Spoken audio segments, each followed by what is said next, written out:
I work to eat and sleep and just repeat. I wonder, is this the life for me? I followed all the rules and did my best. But tragedy put my will to the test.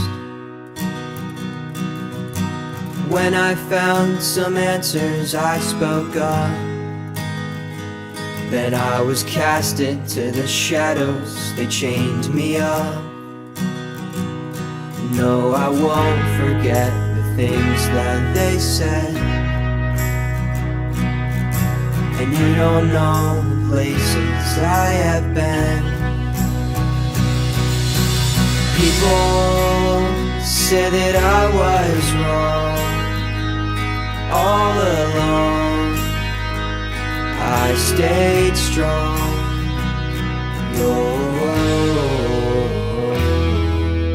Batten down the hatches. This is the calm before the storm. The system has been broken, and soon will be no more. The tools, they can enslave us, but they can set us free. This is the last stand for our freedom and our privacy. No, I won't forget the things that they said. And you don't know the places I have been. People say I was wrong all along. I stayed strong. I'm gonna change the world for you, my son. Here I am, right where I belong.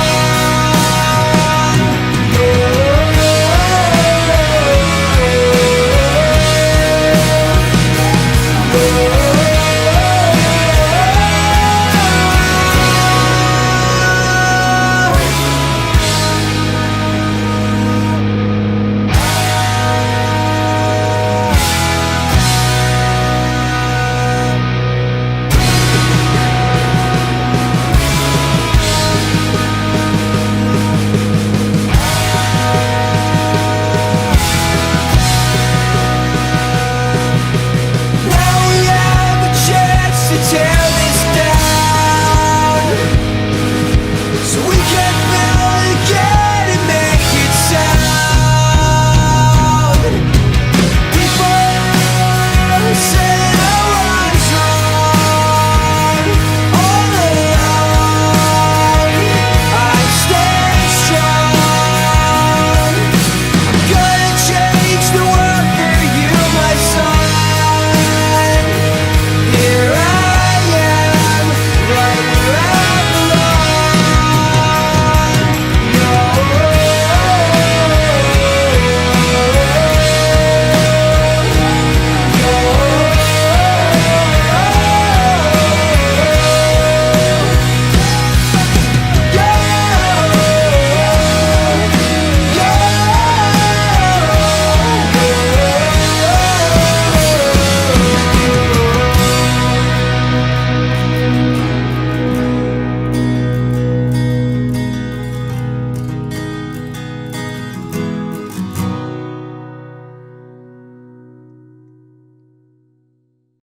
Woo! All right, Matt. So that Yeah. nice job, dude. That's Matt's song, guys. I'll let him tell it to you, but it just came out. It just premiered just recently. So if you guys missed it, that was it. I like it. Yeah. Hey, is that Poetic? Yeah, that's Yeah. me. Yeah. Oh my gosh. Lootz was just showing me an interview you were doing yesterday about Kordal, and it's just so fascinating, man. And I love that you started young in this industry, like 2013, I Well, think about. yeah, 2013. So I look younger than I am, so Lootz was incorrect about my actual age. I'm 36 right now. But Excellent. yeah, so I do look younger than I am. But yeah, I started in 2013, absolutely, yeah. That's great, man. And I totally relate because I have to thank my dad, who I'm here with for the holidays. Thankful for that. But he got me into music when I was like 15, and I've been doing that for almost 15 years. So there's a lot to be said for finding your passions early on and dedicating to it. Yeah, definitely, man. Yeah. At the moment, we're waiting on our special guest to join us. Oh, perfect. Do you know him, Jason Bassler? I know you. Please, I'm all ears, man.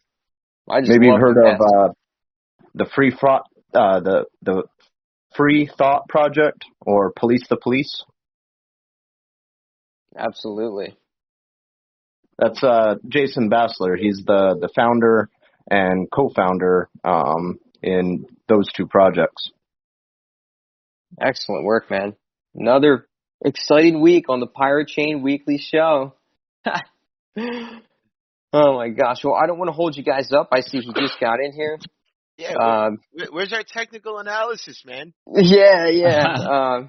Well, really, there just hasn't been much going on. Just more sideways, choppy price action. It's been like strangely frustrating, it's because it's so boring. It's like watching paint dry, just waiting for price action to take a direction. But we're definitely, the momentum is building here. Where you know what I mean? Like this market is going to make a huge decision, especially going into this monthly close after Thanksgiving, these holidays. And the emotions are going to be high. So I'm here for it. Again, I think it's just an excellent time to be dollar cost averaging into Pirate Chain. Anything $2 or lower is just, to me, it's the future, and you're here right now in front of it, ahead of it. So it's a great time to be here.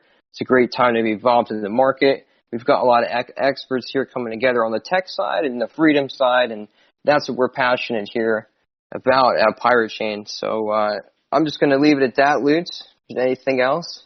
No, that sounds good, man. Perfect. I love a TA analyst that doesn't give a yes or a no. Because that's the truth. It could go up, it could go down, and there you go. And that's the fact of the whole thing, Dave. Because if you could predict the markets, you'd probably everybody be millionaires right now. Yeah. I just love to talk about it, and thank you guys for holding the space for that. Carry on. All right, brother. Thank you. And hey, look, we got Jason Bassler on. Welcome, brother. I know you were on like 2 weeks ago, but I don't know what happened there. I think the other show went on a little too long. Yeah. Hey, man. Thanks so much for having me on. And yeah, that's exactly what happened. I showed up a little late. I had an interview prior to this one, and I think I was on for a brief moment. You even like thanked me for keeping my word and and making it onto the show. And then for some reason I got kicked off. I guess I didn't end up finishing a captcha or something like that. So I don't know what happened, but by the time I figured it out, it was pretty much time for me to go anyway. So just ended up rescheduling. That's right. I thought I did it. I was like, man, maybe I clicked something.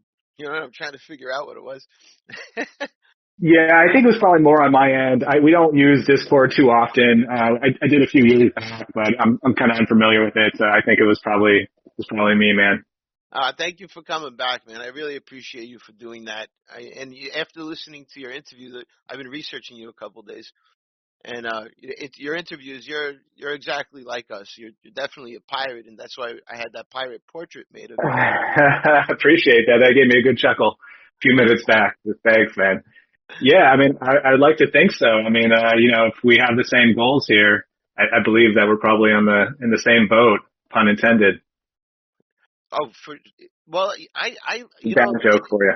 Yeah, the name pirate. I mean, I think it has a deeper meaning because like pirates in history, they weren't bad. They weren't all that bad. I mean, there were a lot of good ones that actually freed people. So that there's a lot more to pirates than meet the eye. You can't just judge the name for its name. Like somebody judging an anarchist because, oh, they're an anarchist, it must be something really bad, right? No, man. Come get to know us. Sure, the domestic extremist label that they've been applying to us lately, that one definitely makes me laugh. And you get some people, oh, I'm a voluntarist. You know, like it doesn't really matter what you're for freedom, no matter what you are. Your name is what your name is, and let's not put Sure. it in a column. That's my thoughts on that. Yeah, Of I course, think the more there's some. free-minded you are, the more they label you a type of extremist, it seems. Sure. And especially the more consistent you are, I think. Absolutely. Yeah, the more you disavow the establishment, I think that the more you have a target painted on your back. And that's certainly one thing we're familiar with. Nice. So tell us about yourself, Jason. Where did you grow up, and how did you get into, this frame of mind? We want to get to know you a little bit. Sure, man. Yeah. Again, thanks for having me on. So, I currently live in California. I live in the capital, Sacramento. So, it's a mixed bag. They call, Sacramento, the Midwest of California. It's a little bit different. It's not quite the liberal fervor that we have in the Bay Area.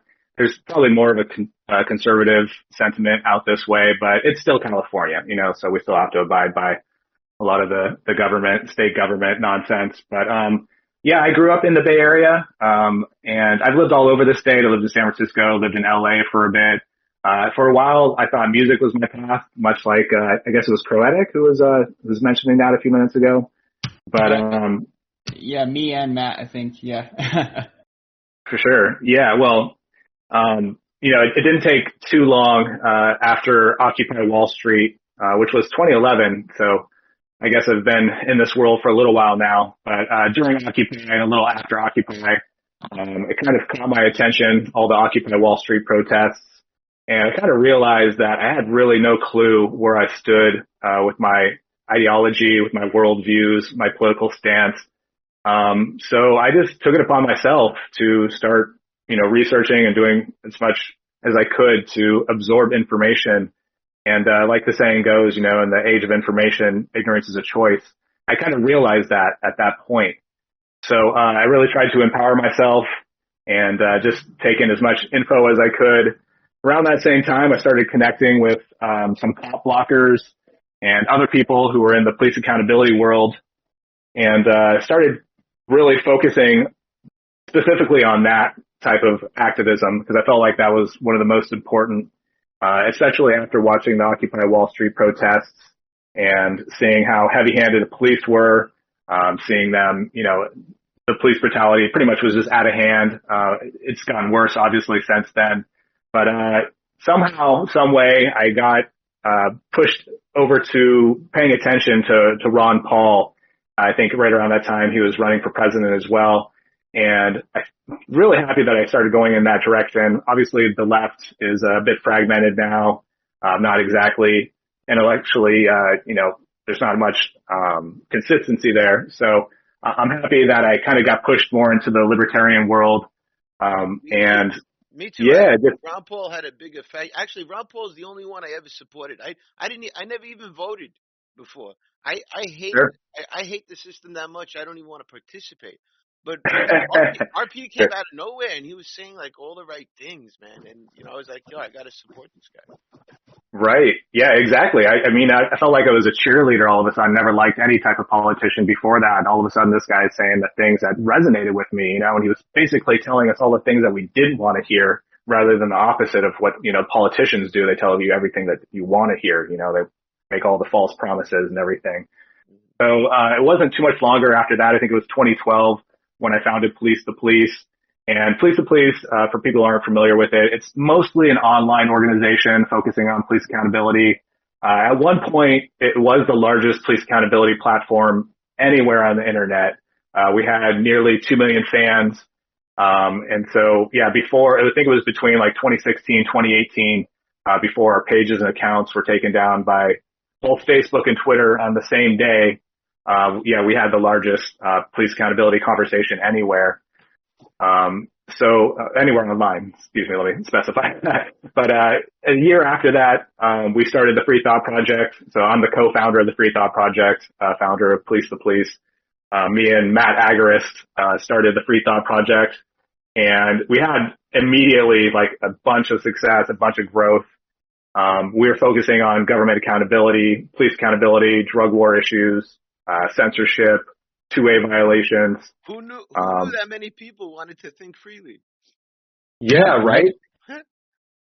Well, the thing was, we had a bunch of success right off the bat because we were focusing on police accountability information, but at that time, it was mostly anybody who was in the police accountability activist world were mostly just leftists, but there was a huge contingency of people on the right and libertarians who were interested in police accountability, but they just didn't have anybody to really speak for them. Didn't you guys have a YouTube with millions of people?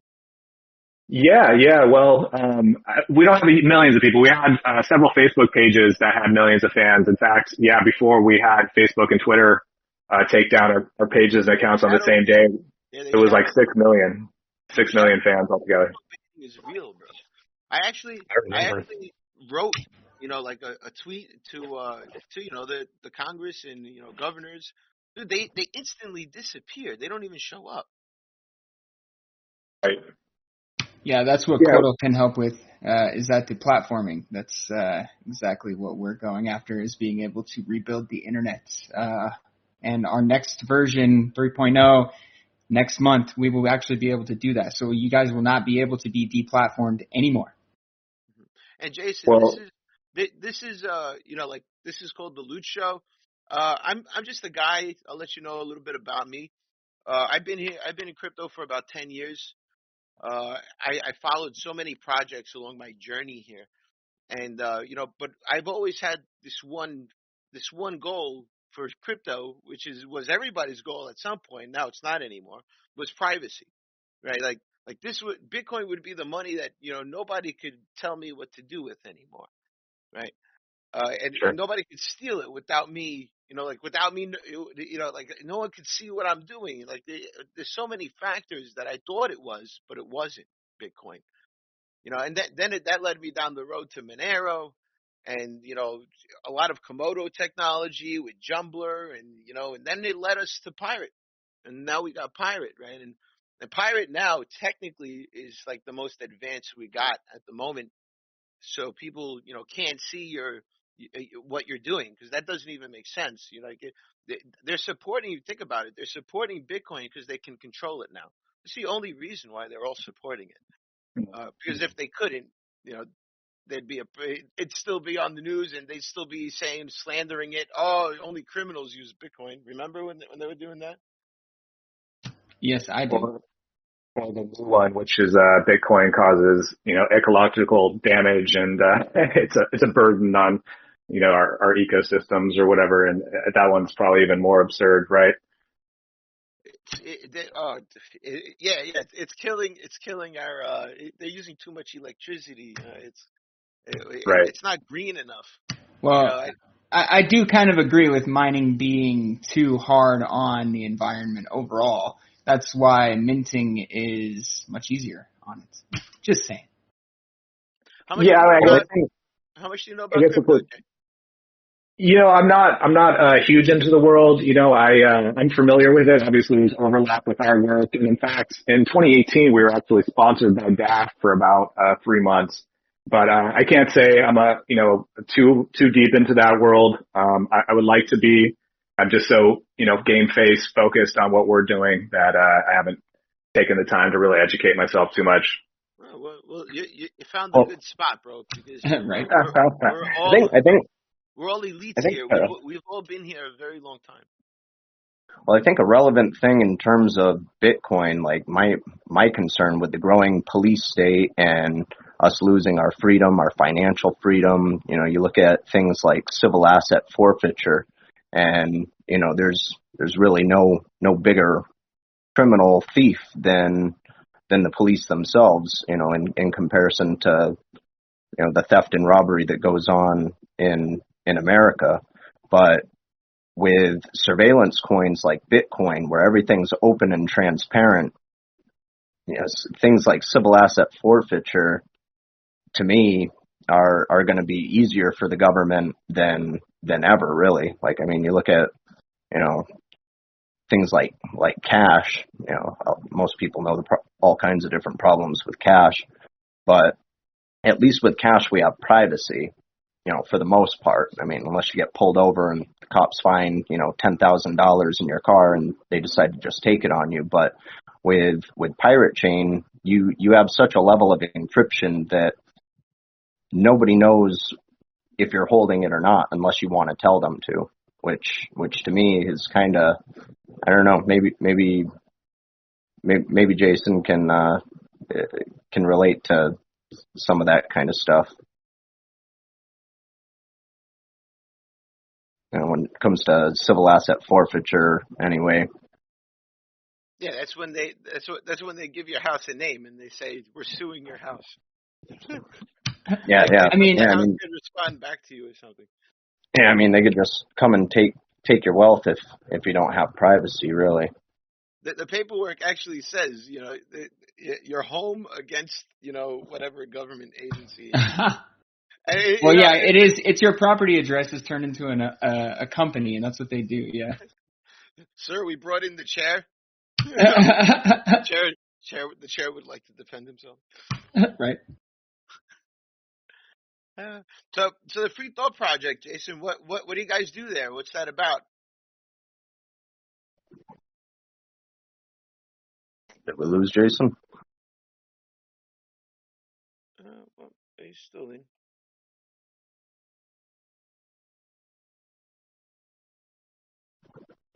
Oh, he's unmuting. There you go.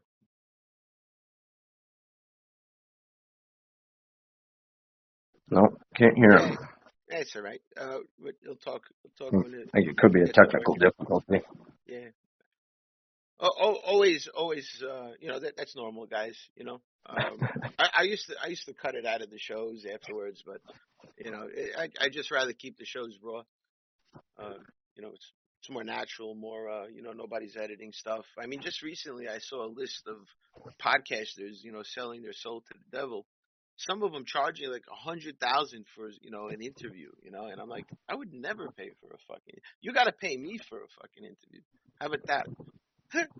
Are you kidding me? $100,000? What are you smoking, bro?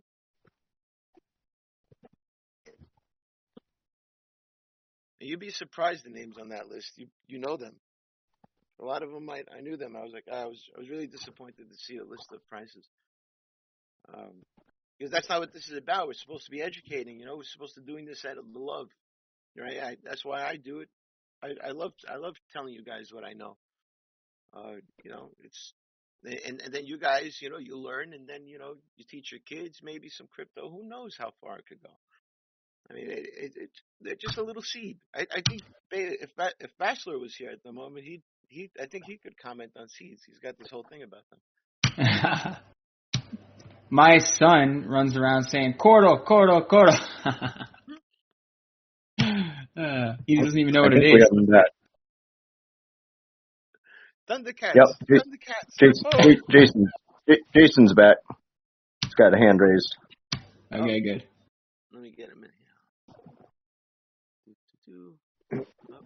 Somebody did it. Yeah, cool. Hey, there we go. Hey, welcome back. Thanks, man. Yeah, not sure what happened. I just exited and came back in. Seemed to work. Hey, look, the whole crowd is waiting for you, bro. There's like over 80 people here. They're like, damn, where the hell did he go? My apologies. It's all right. I was saying in terms of civil asset forfeiture, losing your privacy, getting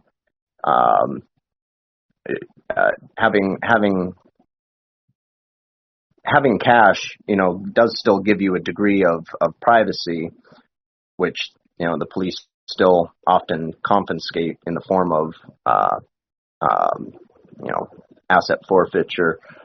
But the concern with something like Bitcoin is losing all of your privacy. What that could mean for a growing police state, for freedom, for the citizenry, for the economy, and the solutions that we have, like Pirate Chain, that make it impossible for anybody to be able to know whether you're holding it or not. Sure. Yeah, I could see the utility there. It definitely seems like the better formula, the better format.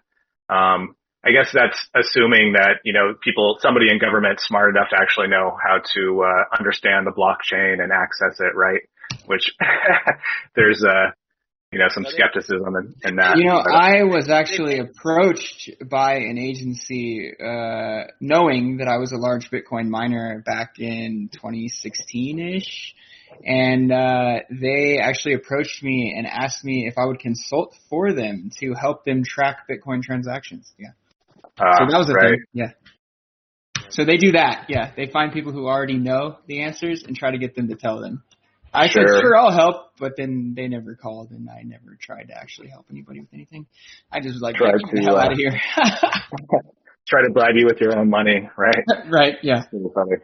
Yeah, but what they do now is they use your money anyway, right? They take the tax money and they pay CipherTrace to do it.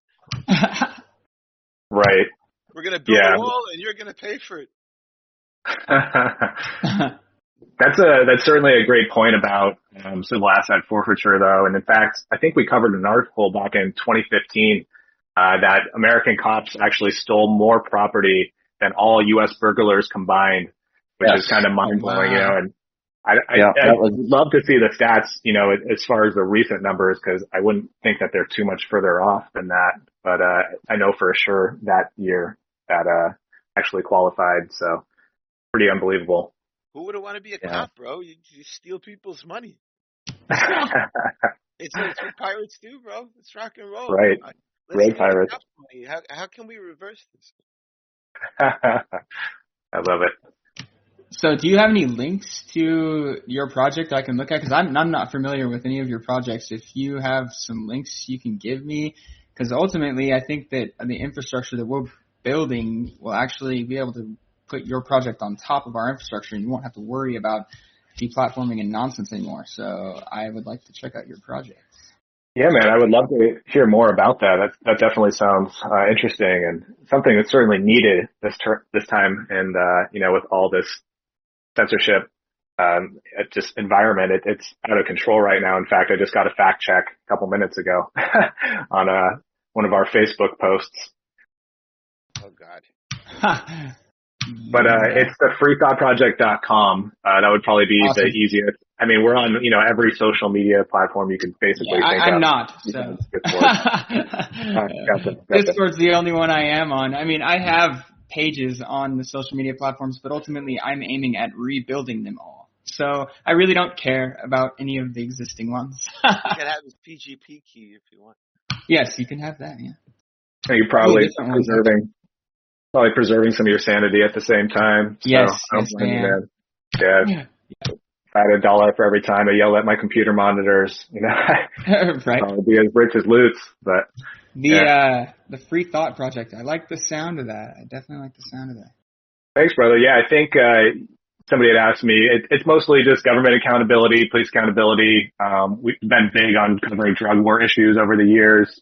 Any type of two-way violations, mostly just counterintuitive information, the third narrative that you won't get from corporate media. And we've had a lot of success. As I mentioned, we had 6 million fans at one point, and basically those were all stolen from us in a click of a mouse. Yeah, that's what we can help you with. May I suggest another purpose for your website? Guys, when you read those articles on the Free Thought Project website, what I found is that you're actually learning how to defend yourself at the same time, because they actually state, the mistakes that people make and such in the articles, and they say, oh, this is what went wrong there. So if you want to learn how to defend yourself, there is the Candles in the Dark project that Larkin Rose has set up, and Amanda.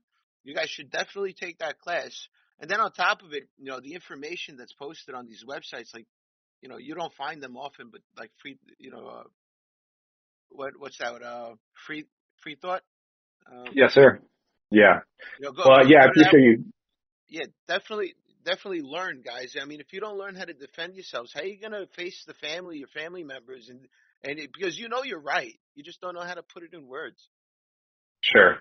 Yeah, well, I think there's 2 points to that. I mean, we certainly teach people their rights as far as how to deal with police. We've covered over the years, plenty of traffic stop stories, and of course there's videos always attached to those stories, and we always try to highlight what the best the way to uphold your rights and kind of keep police at bay during those situations.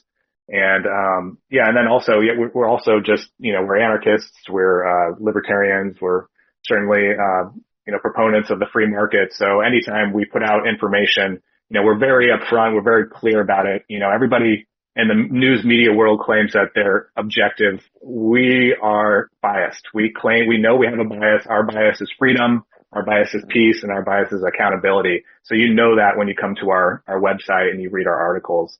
And as you were saying, we try to articulate things in a way that's easily digestible and kind of easy to share with friends and family who aren't necessarily familiar with a lot of this information. You guys say something, Teeps? It looks like there's a lot of parallels, the 2A and come and take it, and privacy the same way. You just got to know your rights and exercise them, and principally it's all the same. Sure. When it comes to privacy, it's only as good as you can make it. It's only as good as your own ability. It's the same with this, your right to bear arms. It's only as good as your right to keep and protect those arms from an invasion or a threat. And with us, we don't compromise on privacy. We're privacy by default at the protocol level. Come and take it. Sure. What would you guys say to all the naysayers of crypto who claim that this is just ushering in a globalist society and we won't have any? I say partially they're correct. You're right, bro. They're correct. Partially, yeah. I mean, ultimately, it comes down to which project you're talking about, right? Like, it's if you're talking about like Ethereum and all the NFT nonsense that's going on and all the stuff that's happening on the big scale with crypto, yes, it's totally possible. Central bank-backed cryptocurrencies could totally do all these negative things, right? But there are also projects like Cortal, like Pirate, that are doing the right things for the right reasons, and those projects are the opposite of what people are worried about, right? So there's the two sides to every coin. Sure. At the end of the day, it's just technology. Technology is a tool, can be used for good or bad, just like, the only thing that stops a bad guy with a gun is a good guy with a gun. And the only thing that's going to stop bad guys with blockchain technology is good guys with blockchain technology. And the more we have and the more redundancy there is, then, the more free the market is too. People are free to pick and choose, and, rather than being stuck with just the central bank's digital coin agenda. Speaking of redundancy, check this out. So today, we actually have 2 times more full nodes on the Cortal network than the Litecoin network. So we're actually officially 2 times larger than the Litecoin network in terms of full nodes. That means that the concepts for Cortal having a larger network of full nodes are working out very, very well. I'm pretty stoked about that. I saw that too. I pointed it out to somebody else today. Yeah. We have almost 2,600 full nodes now. So and what that means, guys, is that, like a full node, it's normally a full node never stays open because people open their wallets and then close them, right? But on the Cortal network, they stay open all the time because that's how you get the reward. Not your wallet, just your node connecting. Yeah, and the wallet is completely separate, so you can disconnect that at any time you want. So the incentive is not on more hardware and more mining equipment because anybody rich could get on board. The incentive is just to be reliable. Keep your node up. On your node. Yeah, just keep the node up, and if you can do that well, On a Raspberry Pi, dude. Somebody told me today that version 2.1, he was testing on a Raspberry Pi 3. Now that is some really, really low level hardware, and he said it was running great on a Raspberry Pi 3. So that's if you can't run a Raspberry Pi 3, I don't know what to tell you. with the I just like the incentive factor. The incentive factor is not like proof of stake. Oh, I got to go buy a shit ton of coins in order to get a shit ton of coins, right? Or mining, which is my second favorite, which is you could buy but still you could buy a shit ton of equipment and still dominate the Yes, you sector, can. right? So I mean, and still doesn't help much in the full node department, where on any one of these networks like I2P, Tor, what's the other one? What Bene, interplanetary filing system. IPFS, yeah. Yep. Like they all work. What makes them work well is more nodes, right? So, Right. and they're out there and they're trying to show people and educate them and trying to say, oh, dude, just do it for yourself, motherfucker, right? But people have a hard time learning technology. It's not an easy speed bump to get over, So the point I'm making here is that the more node, the incentive structure in this is to keep the node up, which will bring a lot of nodes. So who knows how many nodes, it could have in the future. It increased over 300 yesterday, bro. Just yesterday. Yeah. Well, that's so it's finally catching on a little bit. Yeah. Yeah, it's getting popular. People are downloading wallets. Yeah. That's all they have to do to be a node. Yes, sir. Which is very cool. So, Jason, we do. You see why we do this, and the reason why I like Cordal is because it's going to give us the ability of anonymous websites, which is not something we could do today. Unhackable, anonymous, decentralized websites that get more unhackable and more decentralized as more people use them. Yeah. Right. Well, I guess this sounds great. Actually, I kind of wanted to bring something up because, as you mentioned, there are some parallels to my world and your guys' world. As of right now, Facebook is the king of social media, or socialist media, as we kind of joke around. But so we're trying to move people over to these smaller alt platforms, these alternative social media platforms, but it's very slow. The momentum is very far and few between. So I guess it sounds like we're almost kind of in the same boat, because if you would look at like Facebook, maybe on the same terms as like Bitcoin as far as popularity and mainstream, people are adopting, obviously they've adopted Bitcoin, and the more, third parties adopt Bitcoin, they make it easier for the normies and the masses to get involved.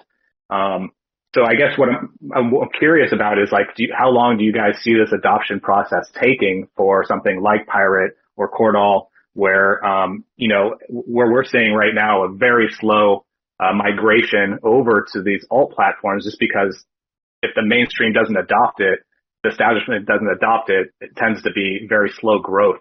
So is that something that you guys are addressing, or is that something that... Absolutely.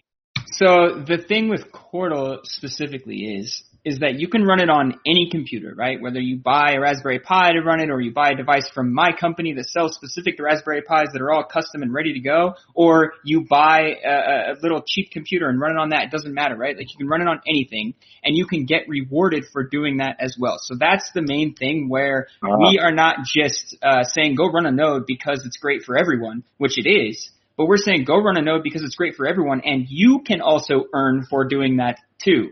So you can become part of the Cordal minters and mint your own court simply from having your node online after you get a sponsorship and you prove yourself to the network for 7,200 blocks.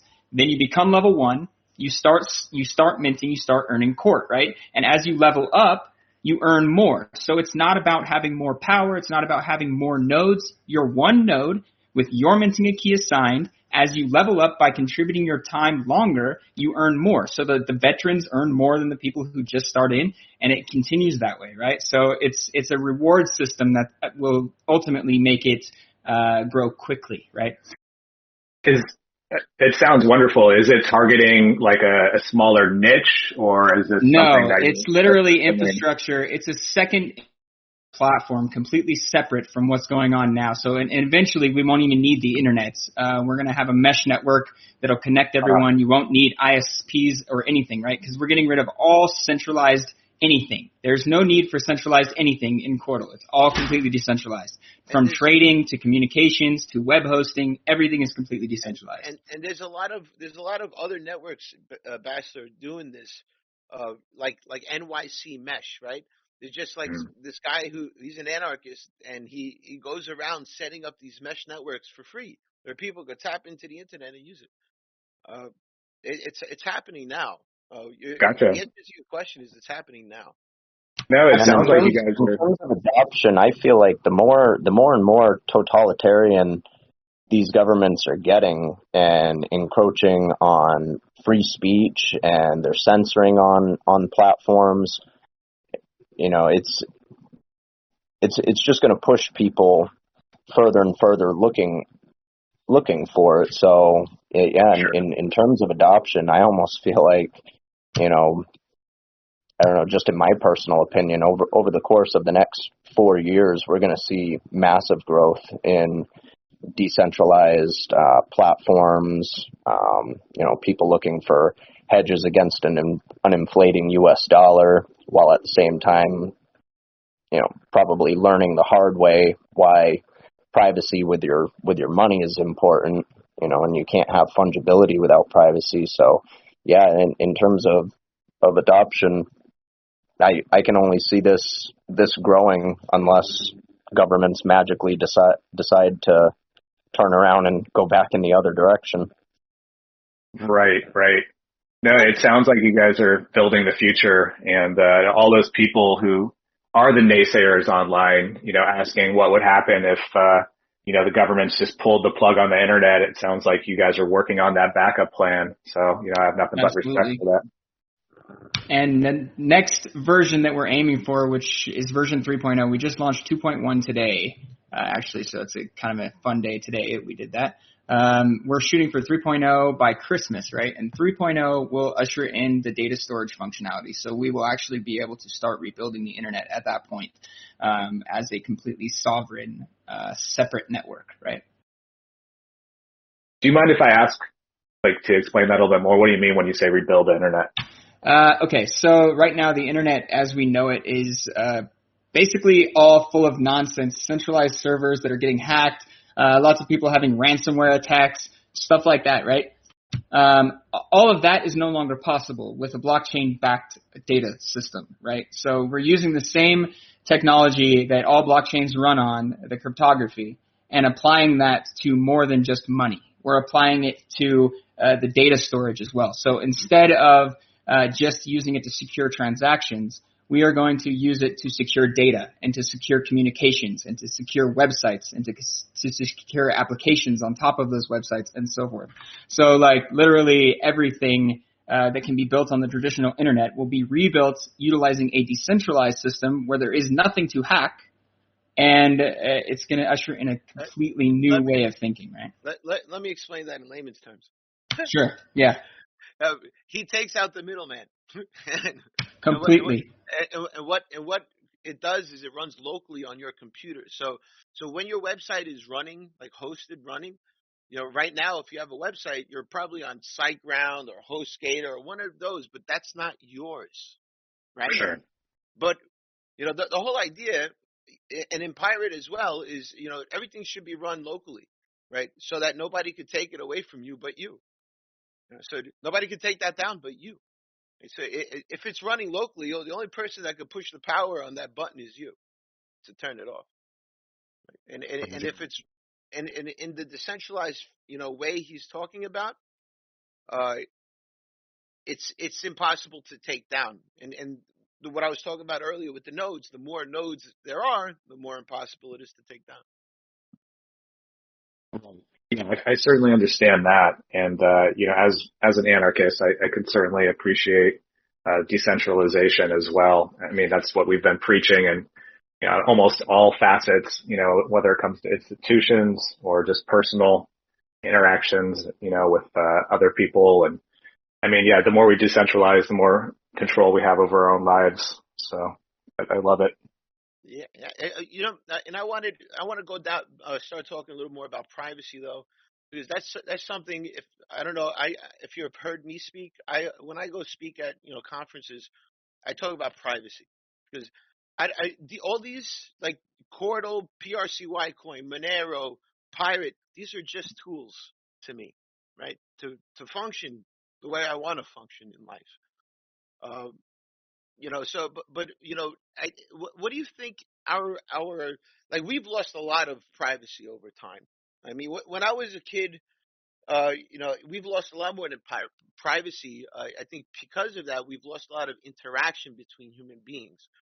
And what I mean by that is when I was younger, like young, like the kids we see now, I was able to throw. Me and my cousin, we were throwing keg parties in Fort Totten, like in the park, right? And people, and there'd be a group of hundreds of kids. The whole neighborhood was there. We all got along. We all knew each other. This is Queens, right?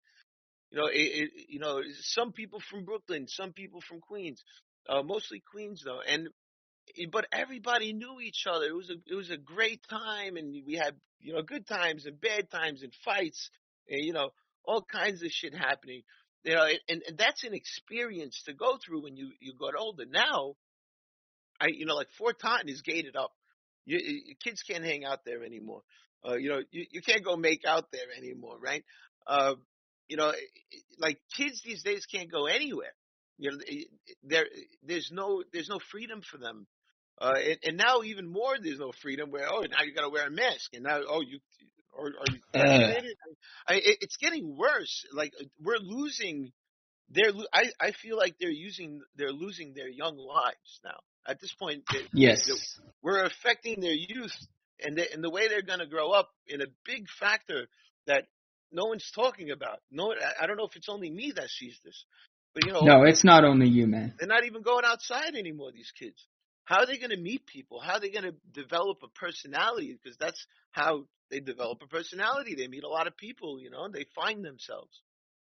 Right? I've been wondering the same damn thing. Every time I go and pick up my son from school and I'm looking at all the kids coming out with masks on, I'm like, what the fuck, man? Like it just pisses me off, honestly. Yeah, no, I would have to agree. I mean, especially the younger children, who don't know any different, and Right? they're being taught to fear each other, to fear the world, to fear, even the air they breathe.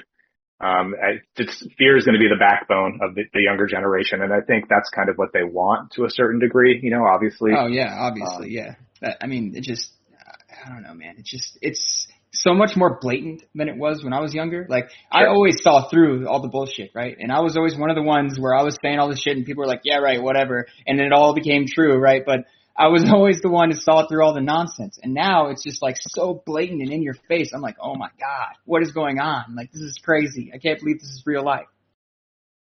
Yeah, and to top it off, the numbers for COVID within kids, is so incredibly minuscule. It's so small. The fact that they're, vaccinating, and even just as a couple days ago, Fauci was saying that they want, babies and toddlers to be vaccinated next by 2022. I mean, these people are opportunists, and it's insane. And they're stoking people's fears, and they're playing off of them. And anybody who's been paying attention knows the CDC is nothing but a marketing agency, and unfortunately they're pretty effective at it because people still trust them and the FDA so much, I would say they're marketing agencies and also retirement homes for lobbyists, because there's always that revolving door there as well. Yeah. But, and lobbying, I think, is a thing that's a problem to begin with. Sure. Yeah. Funny, it just reminded me, speaking of the adoption and the COVID, there's been some countries that are already putting in place restrictions. If you don't have a COVID proof of COVID vaccination, then you can't enter certain stores. So it could get to a point where if the people who don't want to take COVID, there's going to have to be a counter economy. It would just be, right. It'd be a matter of what are you going to trade with, and then if they go and they get rid of cash, they want everything digital. I can't see us really adopting anything better. Privacy is just going to be number one. That's the silver lining of all this. You can't have freedom. That's sort of what I see too. You can't have freedom if you don't have privacy. You can't have freedom if you don't have the right to bear arms. You can't have freedom if you don't have the right to. How long has the brainwashing been going on? Bassler, how long has it been going on? I believe it's been going on personally, way before me, of course. When I grew up in public schools, and my public school, without my parents knowing, brought me to a police department and took my fingerprints. So this has been going on a long fucking time, and I remember that. I was just a kid, So how long do you think it's been going on, bro? Decades. If I guess it depends on what institution you're talking about. If we're talking about tweeting that he got his COVID vaccine, and Sesame Street can't stop talking about it, and it's propaganda, man. That's the bottom line. So I honestly view it as a threat. If you show my kid a needle in any form, I see that as a threat. It's a needle. It's something that pierces your skin. I don't want my son to know anything about needles until he's 18 years old, and he could make those decisions himself. What's ironic to me is I was a 90s kid, and growing up, you always saw the Dare commercials and just say no, and don't go down a back alley. There was going to be a drug dealer who was going to try to force you to take some drugs. And the reality growing up ended up being that no, nobody gives you drugs for free. Most of them charge you money. And a lot of those drugs are expensive. But the ones that are really trying to push it on you, that you're really feeling compelled to just say no, is these real big drug pushers, the pharmaceutical industries. Right. It's just it's crazy irony, and to be pushing it on kids as young, as toddlers with Sesame Street. That's just it's wild.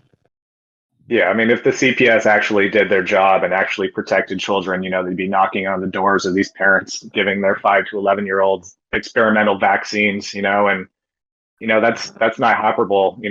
They are experimental. There's no long-term testing, so it's absolutely insane. And I think things have been so far tilted on its head that, like we were saying, people are being pushed out of the establishment. People are being pushed away from the mainstream discourse and thoughts. And so to me, like I was saying, I feel like that is the silver lining of all this, although it sucks and there is a lot of trauma and propaganda being pushed right now. There's a lot of people who are starting to branch out from the conventional, traditional institutional systems, the old control paradigm. And, there's a lot of new industries being created. There's a lot of people who are taking old industries like midwives, for instance. We just had a baby last week, actually, little baby girl. Thanks, man. Appreciate that. Thank you, guys. And our midwife, she was on the phone the entire time, when she was with us. She's busy. She's booked. And she said, she's never been this busy. So I think people are moving away from the hospitals. People are moving away from the schools. All these traditional institutions, people don't want anything to do with them anymore. And I think that's kind of the silver lining to all this. And, I think that's the best we can do. We kind of have to stay optimistic because, as you mentioned, Lootz, things are looking pretty grim, especially for the younger generations. I don't know how they're going to survive, honestly, with no no skills with talking to people. How these kids going to survive? When confronted with intimidation, those are things you learn as a kid to stand up for yourself. They're basically going to be adult kids because they've had no experience in life. Absolutely. Well, we already have a lot of those in society as is, but I think there'll be even more of an onslaught, and certainly reminds me of that movie Idiocracy. I'm sure you guys have seen that. I love that movie. That's like one of my favorite movies. Everybody's brain dead, And yep, that's what we're going for, apparently. It seems like that was, it was a documentary rather than a fictional movie. Yeah, it is. I really believe that is the case if things don't dramatically change. And that is why for the last 8 years, I have focused solely on building an infrastructure to make that change. Sure, man. Well, you're the real hero here. And, I believe the work we do is important, but I think the people who are laying down that infrastructure, the people who are, spending countless hours of their time. We need and all of blood, us sweat, and working tears. together. The people who are doing the right things, they all just need to work together. And that's really what it's Sure. all coming down to. And that's why Cordal does cross blockchain trades with other blockchains that are building things in the right way. Like, you know, it's for collaboration with everyone. Like, that's why, like, I don't care if someone comes into our Discord and starts talking about another project, as long as that other project has the right ethos. I don't care, right? Like, we are all supposed to be doing this together, guys. Like, that's the plan, right? Right. I feel like that kind of got lost somewhere along the line, because there's certainly a lot of competition too Yes. within our in our sphere, you know, and it's frustrating because we have, you know, been hit pretty hard with the censorship stick, and we've lost a lot of fans. And rather than helping us rebuild, you know, people will just take our memes or take our content, repurpose them, remove the watermarks. And it's like, you know, we could probably be helping each other here, you know? Exactly. So I certainly appreciate that you guys have that mentality and that mindset, because that's what it takes, you know. And there's not a lot of people right now that want to help each other, and the people that do, you know, we kind of have to stick together. 100%, man. You'll find there's about 15,000 people in this Discord alone that feel the same way. I'm sure there's maybe a couple that don't, but you know, most people that come in here and start, you know, dishing out their propaganda, they'll just get blown out of the water real quick. Yeah. Well, everybody says they want to, you know, and if they actually do is a different story, you know, when push comes to shove. And those are the people that you want on your team, you know, the people who are actually, you know, making a difference. But, you know, people, the talk is cheap, you know, there's plenty of people, at least, you know, as far as journalists or influencers, that know how to, you know, sweet talk, and they know how to cherry pick information and play up to biases and echo chambers and stuff. But when it comes down to helping your fellow journalist out, you know, it seems like there's not a lot of love there. So right. I don't know. I mean, I guess we could call out those people, but then you're rocking the boat too, you know, and I've never been one to really I'm not fighting about calling anybody out. It's more like, just here's a better solution. This is the way we can all move forward. Here's how we can all work together. And this is where you can do it. Like, sure. Well, on that note, I actually got to get going here, but if I could leave a quote with you guys, you know, I'm sure you guys have heard this one 1,000 times before, but you never change things by fighting the existing reality. To change something, build a new model that makes the existing model obsolete. Absolutely. Mr. Fuller. 100%. And I love that quote. You know, that's exactly the future. That's the path towards freedom. You know, we're never going to be able to beg these tyrants, you know, to change or give us an inch of our freedom back. You know, they have no incentive to. So we have to just build a new world. Bassler, that's the idea behind all of this. We're all on the same page. Because we believe that we could build a parallel system to what's there now, and then at some point everyone's going to jump on board, and that'll be a legacy system that just kind of goes to waste on its own. Yep. I love it. Yeah, like I said, you guys are the real MVPs, and I appreciate you so much having me on here. It's a pleasure talking to you guys and getting to know you guys a little bit better. Let me hear your R, bro. R. How's that? Yeah, passion, baby. R. Tell me how mad you are. I love it. All right, fellas. Thanks again. Thanks for coming, brother. We love you, and I really appreciate your time. Thanks, man. Appreciate it. Peace. All right. Later, man. All right. Yeah, the project, guys. That was cool.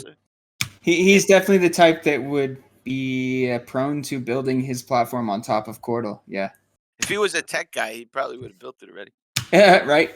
Well, the data network goes live next month, so it's kind of hard to build anything on it quite yet. But our development data chain does exist, and I can show a couple of things that are hosted on that right now for people who want to see what that's going to look like.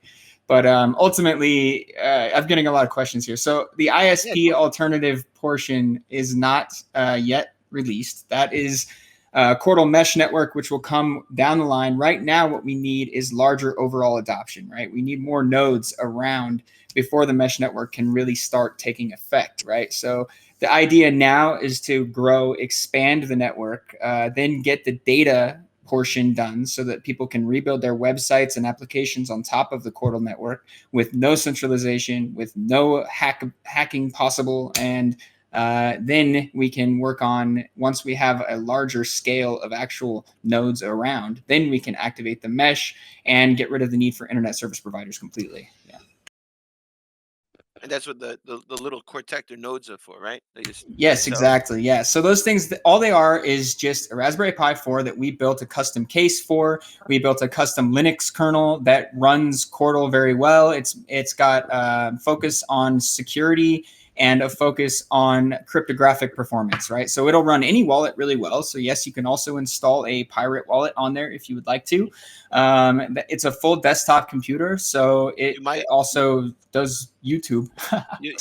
You might get mad at me for saying this, but guys, if you want a job, all you have to do is set them up yourself and sell them.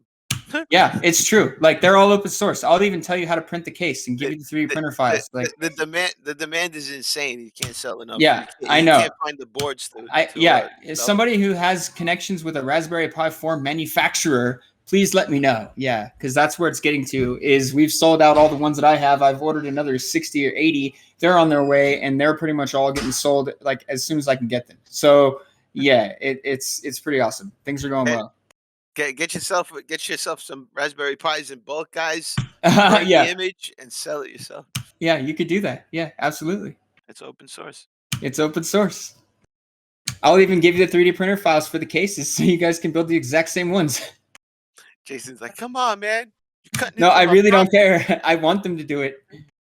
And the more, all that benefits everyone is the network getting bigger and more people using it and more people making use of what Cordal provides, right? So I don't give a shit how you get your node running. Just do it. If somebody else wants to build clones of these things that I'm selling, by all means, do it. Dude, when are you going to put Pirate on there, man? I've been waiting for like years. I could make a custom version with Pirate on there. Yeah, we could. Well, I want to support Pirate on the trade portal, but we need locking transactions in order to do a real cross-chain trade. Until those locking transactions exist on the Pirate side, we cannot do it, unfortunately. Well, I've been asking for help here and there. I know Forge is really busy, but I think that once we're out on atomic decks. I mean, if they're doing real cross-chain trades, then they've made that technology work. If they've made that technology work, then we can support Pirate. From what I hear, yeah, that they've done it. From what I hear, they even wanted to make us a Pirate Dex because they got it working. So, okay, well, when it comes out, why are they keeping it? They're busy, bro. What can I say? I'm just okay. Busy, bro. It's open source, right? So, okay. Well, let's see what happens. Well, when Atomic Dex comes out, you'll be able to check out how they did it. If they're adding technology to your guys's daemon, then it would be done with a fork of Pirate, right? Like, is it? I really don't know the tech. Because it's really like, okay, so what we need is C lock time verify. Like it's to make the PTOSH scripts that actually allow you to do a cross-chain trade.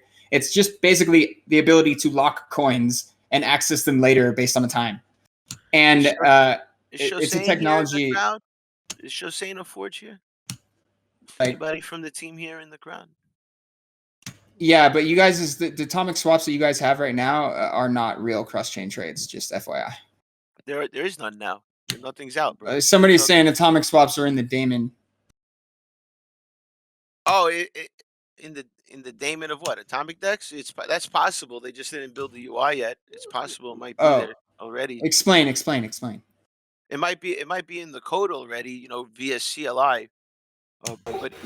So the locking technology is there? They've been done by the CLI. So you're saying that, okay, but atomic swaps. Okay, just show me the code, please. Someone get this man the code. Because if the locking transactions exist, then Cordal can support Pirate, so that'd be sweet. And look, I just want that privacy factor that Cordal doesn't have, and I want people to be able to get on and off using this privacy factor. Yeah, we could do that easily. If we supported Pirate on the trade portal, you could just swap right there and swap back, right? And then you'd have completely anonymous court. It'd be great, dude, because it'd be great. Anonymous website. I mean, what my ultimate goal is to just make an anonymous transaction type that Chordle supports. So then Chordle could have anonymous transactions too, and then we could take and actually launch a new chain that would make Pirate actually be a Chordle chain instead. But that's down the line. I'm talking. Oh, that's like a wrapped. No, you guys would have your own thing, but you'd be minted instead of mined, and it would just be an improvement overall. But yeah, I don't know if you can improve on Zk-SNARKs, but we're gonna have those are fighting words right there. I'm just saying, an anonymous transaction type just like that, right, can be done on Chordle too. We just haven't focused on that yet. Sure. When you do it, let me know, bro. Right? I will. Chordle is, I see it as a utility, not as a privacy thing. It isn't focused on privacy now, but when we get our mesh network, there will be no IP addresses at all, and then it'll be completely anonymous. Being able to host something where somebody can't see is that's something I think we need really badly, because there's no way to host things. It's really hard. I mean, you could get your own VPS in a different country, but nobody knows how to do that shit. It's got to be easy. And from what I seen, a little wallet tab in the you go in there, you choose a name you want, connect to the storage that'll be coming down the line from Chordle, and that's where you store the hosting files, right? And then you could have a name on Chordle and the hosting files right there, and that's it. The whole thing is set up on this network. Kind of like Tor, guys. Kind of like it works kind of the same as interplanetary filing system. It's like interplanetary file system and torrents and the Tor network all combined, but the best parts of all of them, and making it as easy to use as possible. So like for you to put up a website, you just literally point to the data location on your computer, you publish it to the chain, it gets hashed, all the data hashes get stored on the chain so that the data is verifiable on the chain, and then that you become the first peer for that website, right? As anyone behind you accesses that website, they also become a peer for it. So it becomes faster as more people access it. Then there are more people you can download it from potentially, and it just gets faster and more redundant over time. And yeah, it's crazy. It's going to be amazing. I'm so excited. I just like pushing forward technology. Yeah. In the right direction, and you know what? If it's not perfect now, as long as it has somebody like me and Crow, with the mindset that we're not going to compromise, uh, you know, I believe it'll be done eventually, and it'll be done better, and everything just gets better in technology. We just keep trying to make things. We we, we want to make you safer in every possible facet that you operate in. Right. That's why we make the operating system so that you could go home, plug this thing in, and you don't have to use your compromised computer to view your private transactions. Uh, there's a lot on your end that you need to do. Your own personal OPSEC. You should be looking into how to protect yourselves, guys. Uh, that's your responsibility. I want to take it off of your hands, but no one's going to do that for you. Uh, as easy as we try to make things for you, you really got to dig in there. And I know nobody's got the time to do that because you work probably 12 hours, you come home, you're dead tired. Who the hell's got time to research, right? But you should take an hour or something a week, just learn a little bit about your own personal OPSEC. Teams, you want to jump in there? Yeah, I was just going to say about the direction that everything seems to be going in. To me, it's free and open source software. You're seeing decentralized social media platforms. We're seeing, you know, evolution in cryptocurrency where we now have private, sound, fungible money like Pirate Chain. There's 3D printed weapons out there now. There's no more monopolies on defense. It's definitely moving in an open source kind of direction to me, and that's good because that's freedom. Somebody just said, "Nice to see CERN aren't the only ones making an alternative hardware operating system to Microsoft and Apple." It's not just an operating system. What we're building, we already have an operating system. It's called Pirate OS. It's just a wallet though. What's coming out now is something a lot bigger. It's a visor. It's a hypervisor. So look into research hypervisors. I've just listen to the last few shows because I've explained it a few times now. I can't explain it again. I don't got that energy right now. Any more coffee? People would say, "Oh, you're trying to say we're going to support Pirate for 2 years." That's not true. For one thing, we've not been saying we're going to support Pirate for 2 years. We have been saying we're going to support Pirate as soon as Pirate has locking transactions. So that's still the case. Right. And we're gonna keep trying, guys. He's a friend of mine. This is not gonna stop. Yeah, it's not going to stop. It will happen when it's possible. When it's technically possible on Pirate side for these transactions to take place, that's when we can support them. Until then, we cannot. Unlike other dexes and exchanges, they're not asking you for 50 grand to join their club. Right? Yeah, no, you don't have to pay for anything. We're going to make a local wallet inside of the Quartal UI that will hold Pirate, and then we'll be able to trade directly from Pirate to Court in the trade portal. But in order for any of that to happen, we have to have locking transactions and ideally also Electrum support for Pirate. But we can get past the Electrum support with individual nodes if we need to, but that's not the thing. It's the locking transactions that are the main Any thing. of you know any developers out there that could help Croetic implement it? I have 5,000 Pirate for you. Whenever, if you know anybody that could get the job done, if you could help it, and Croetic says, yeah, he helped me get this done. Yeah. I will more than happy execute that bounty. Yeah, man. I think we already put up like what was it, 5,000 court or something, or 10,000 even to get somebody to do the lock-in transactions for Pirate. Yeah. Yeah, but you know, Pirate's a lot cooler than Quartal. You know that. Yeah. Well, the people are definitely cool. I know that. Yeah, so there's bounties on the other end as well, guys. So if you guys know any good developers that could look into the code and assist in making this happen. Sorry, I had to throw a bottle at my cat. She was about to throw a glass on the floor. It's a plastic bottle, don't worry.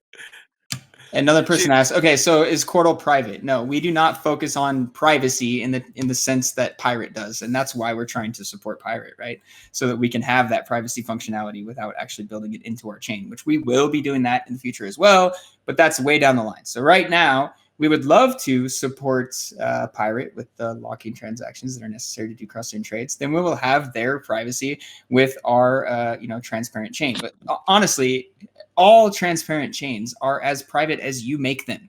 It's up to you how anonymous you want to make it, right? Like it's totally up to you. Right. If you have malware on your computer, none of that matters anymore. Right. None of what we're doing here matters. If you got malware on your computer, you've been watching porno and you got some malware that's recording your keystrokes, then everything is only that secure. There you go. Right. Exactly. And if you want something that's anonymous on any not built to be anonymous blockchain, you can still make it really, really anonymous, right? Like you just have to know what you're doing. Well, but that's where we come in, man. We got to make it easier for these guys. They're not right. I mean, if we have ICP. Pirate support in Quartal, which we will have, then we will be able to do anonymous court with a service that swaps from Court to Pirate and back. That's what I'm looking for. It's what I've been waiting for, man. I know, me too. I've been waiting too. I can't actually do the development. Contrary to popular belief, I'm not actually a coder. Sure, I write scripts and I can read code and stuff, but I'm not actually the one doing the work. The guys doing the work are the ones who are the real badasses, and they are in our other Discord. So if you guys want to talk to them and help us to make this a reality, I would love that. Yeah. A lot of those come from the burst days, right? A lot of those devs. Nah, actually, none of them. Really? A couple of them are still but none of the actual burst devs, none of the ones who are actually developing on burst are developing on Quartal right now. Wasn't there White Tiger? There were a couple of them that are still around. I still have communication with basically everybody because the people who believed me and knew that I was going to be building this platform years in the future are the ones who are still around, right?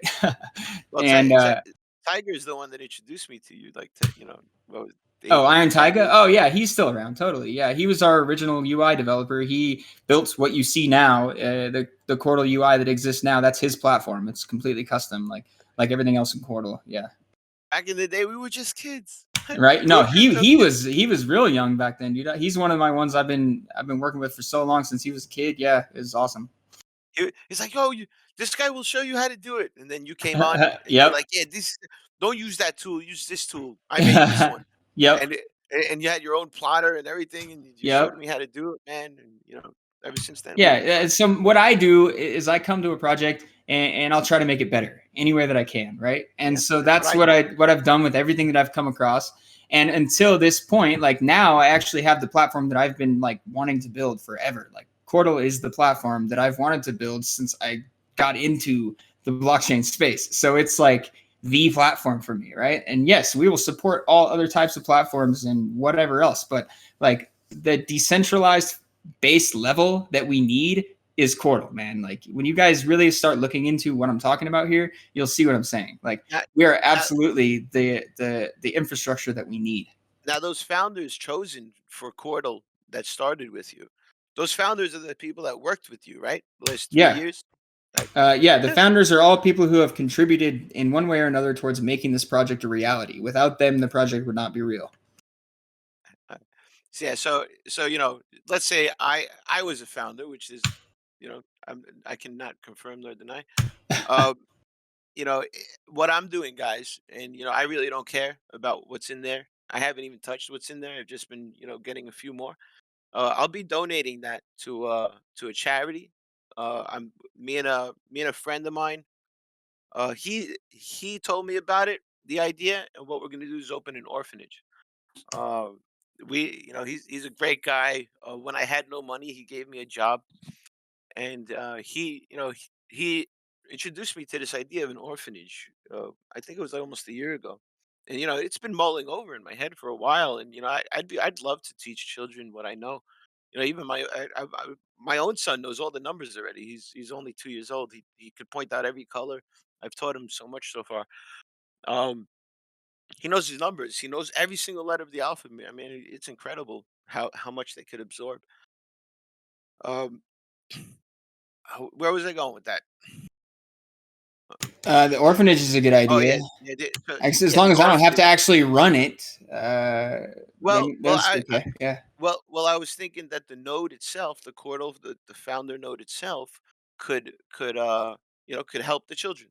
Could be there and pay for everything they need over time, and then that's how they learn about technology, how these things work. How to build businesses on this technology while they're there. We show them how to actually you know learn some real skills to do something in life, not get out of school and be like, all right, what do I do now? Right? Learn some electrical, learn some plumbing. And maybe these kids will find their way into what they actually like to do and love their life more because they're doing what they love. Okay, so I finally got some real information here from Scott, and he is saying the challenge with time locks on a shielded chain is that it needs to basically have a you could read it right here. I'm not going to read the whole thing, but basically they've come up with a solution for it, and we are going to now talk about that, and we can potentially have support in Quartal very soon. The quartermaster said, "Not everybody's addicted to porn." Man, stop lying to yourself, dude. Bunch of squares in here. So Pirate needs a couple zips implemented for it.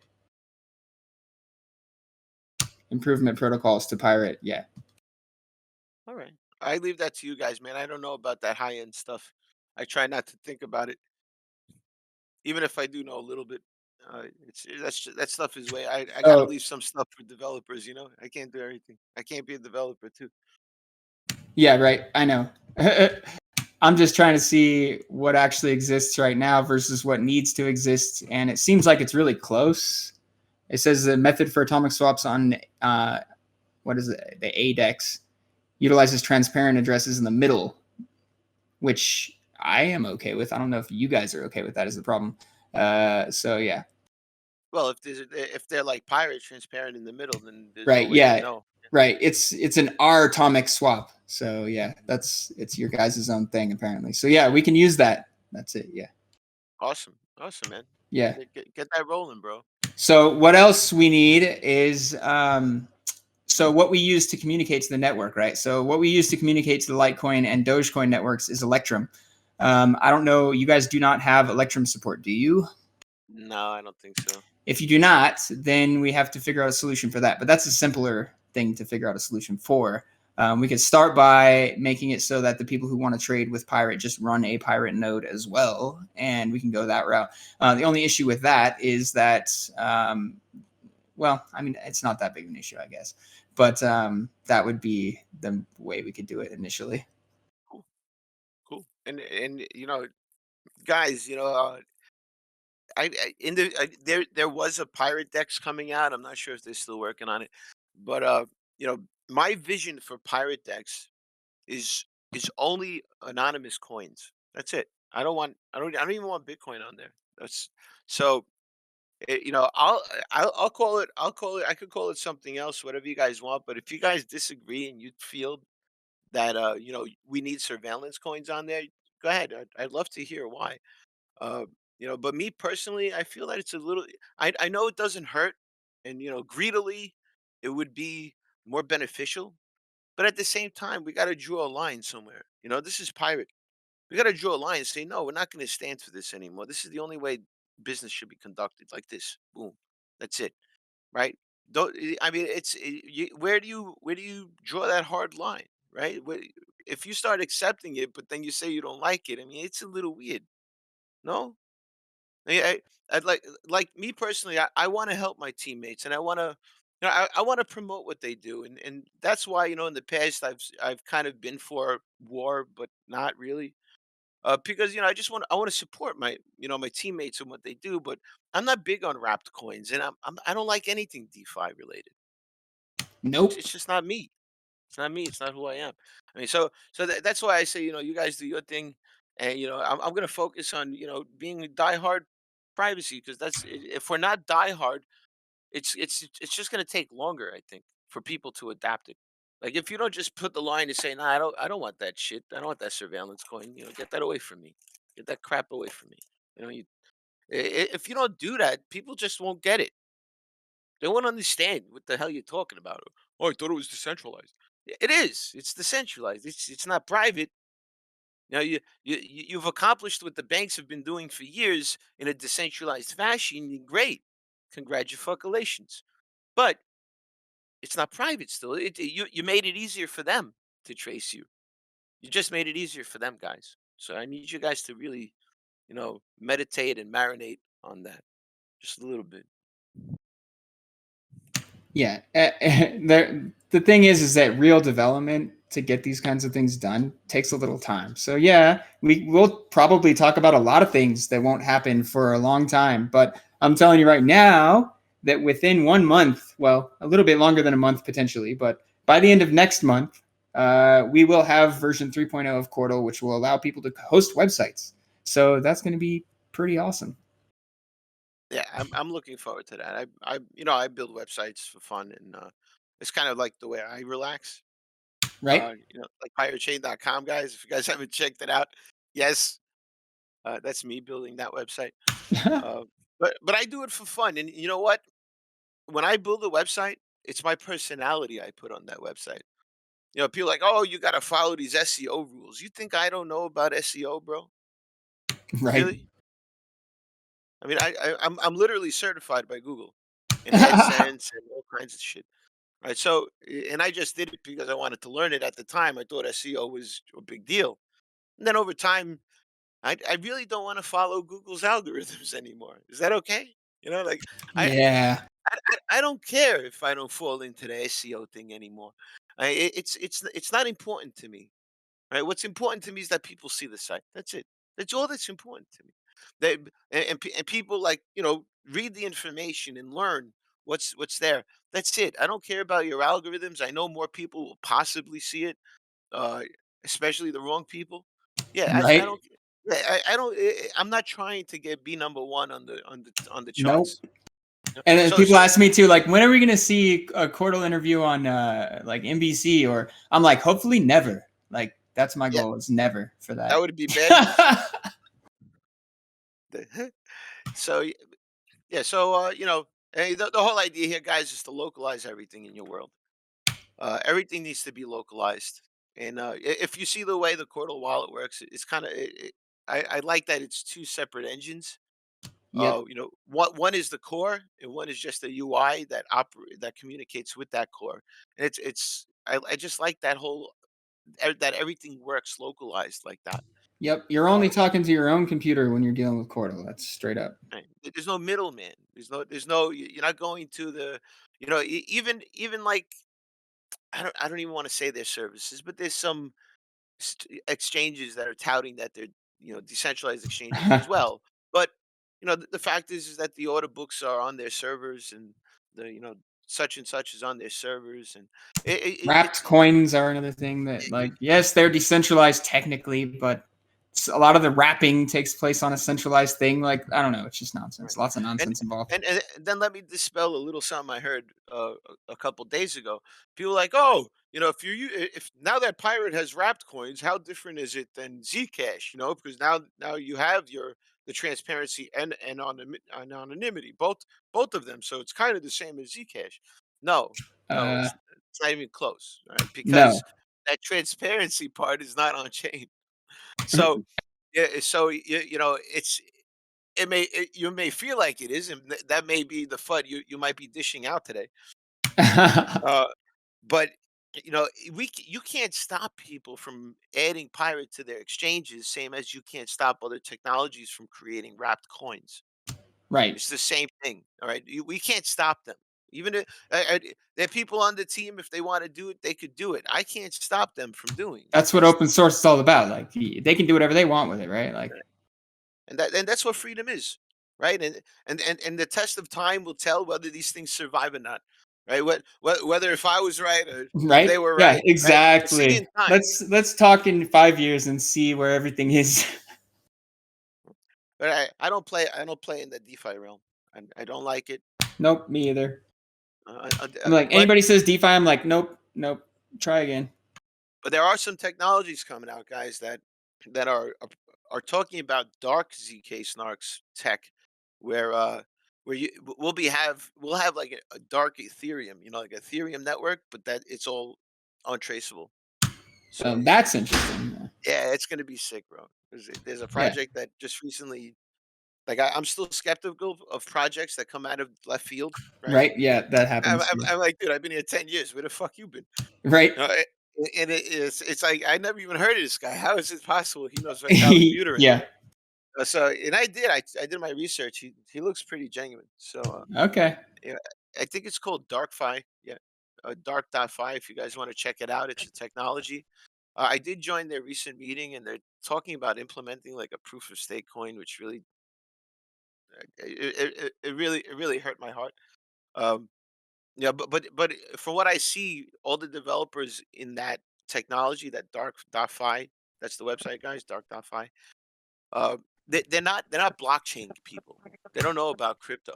The developers, really good Zk-SNARKs developers, from what I see, but they're not blockchain guys. They haven't been I in crypto, or think they're maybe they currently have. doing an Have independent audit on Zk-SNARKs. Oh, really? yeah, well, Yeah, they're good. They're that good that they could do an audit. Yeah, Nice. Okay. what I Well, understand. I would like to meet I them. think I think they're in the process of it right now. Are they? Very cool. I want them to audit Cordal too. I didn't even know that. Where? How do I get? Where are they? I want to talk to them.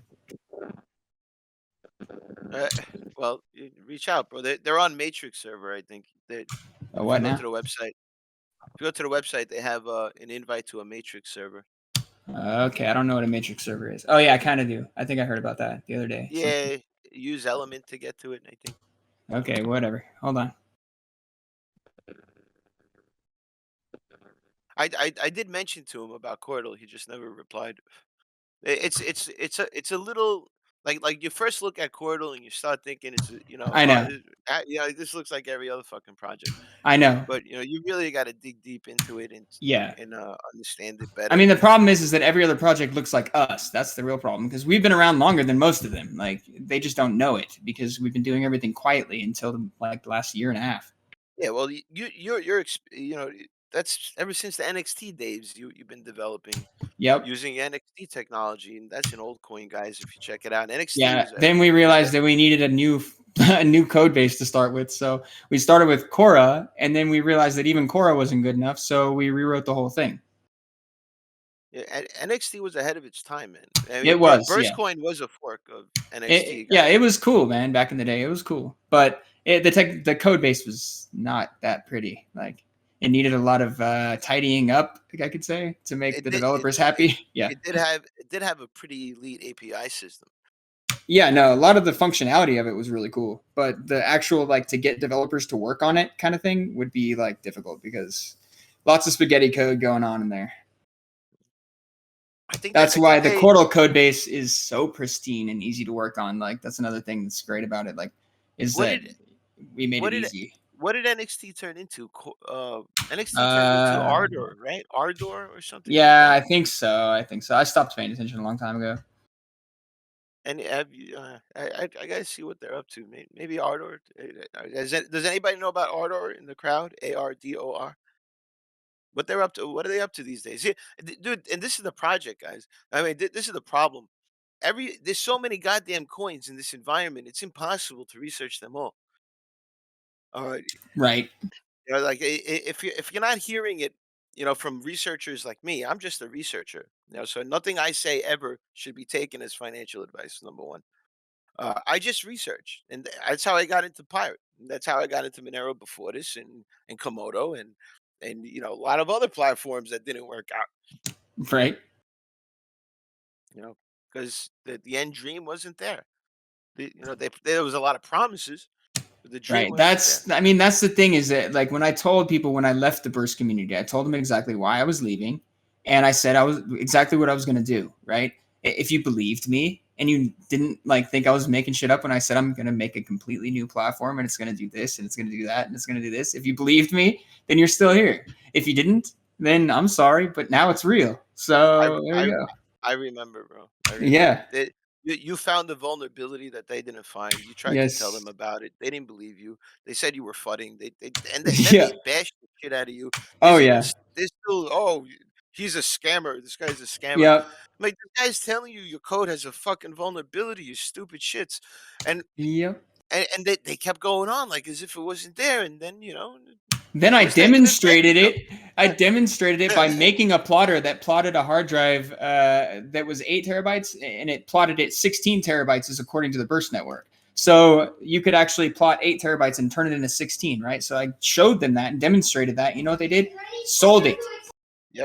Yep. Yeah, so there's actually fork networks. So I'm not sure if it's an exact fork. I think it's called Chia, or there's other hard drive mining platforms out there that now use his hack as a feature and sell it. Yeah, fun times. But yeah, there's none of that going on now. Like, we have the platform that I've been wanting to build forever, and that's called Chordal, and we will support Pirate as soon as we can, guys. Yes, it will happen.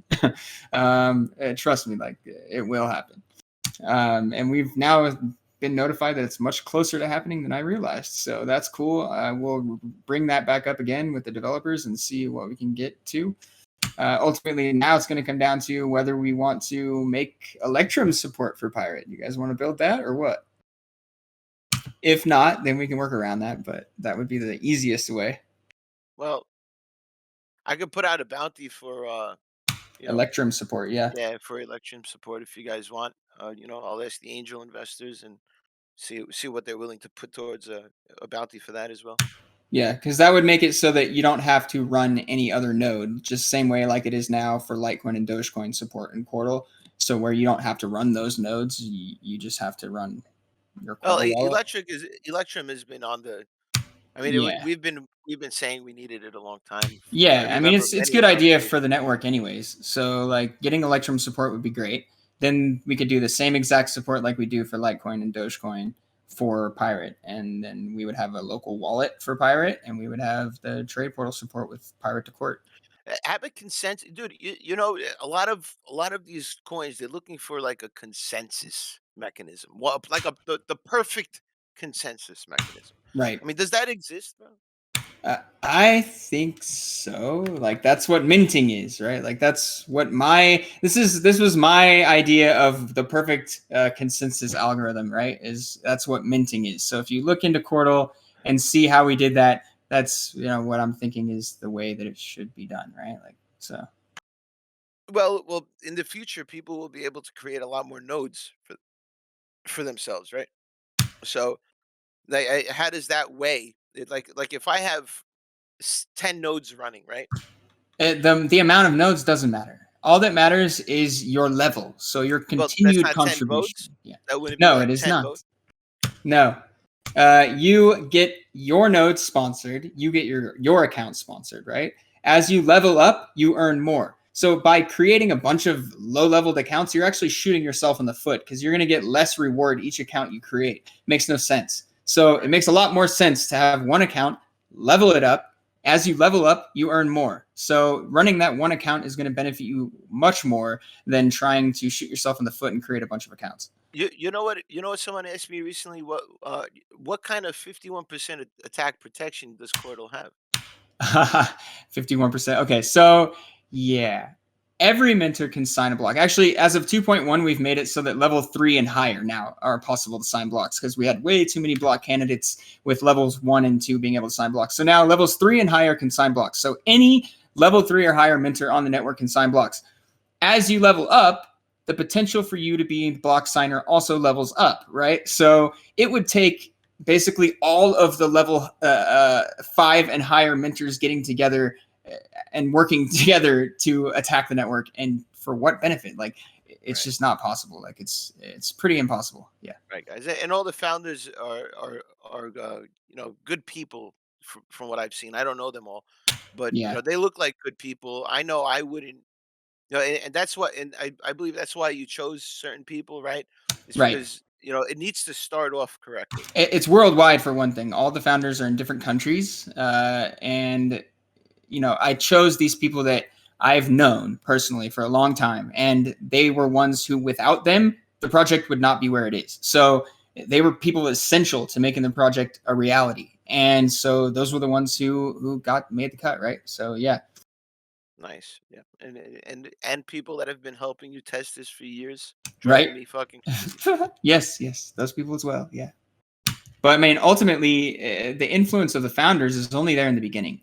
As people level up, the first person who gets to level 10, then the founders are no more influential than anyone else. I got It I gotta literally go, levels bro. out. I gotta grab my gun. Someone's at the door. I'll be right back. Oh shit. Okay. Well, yeah.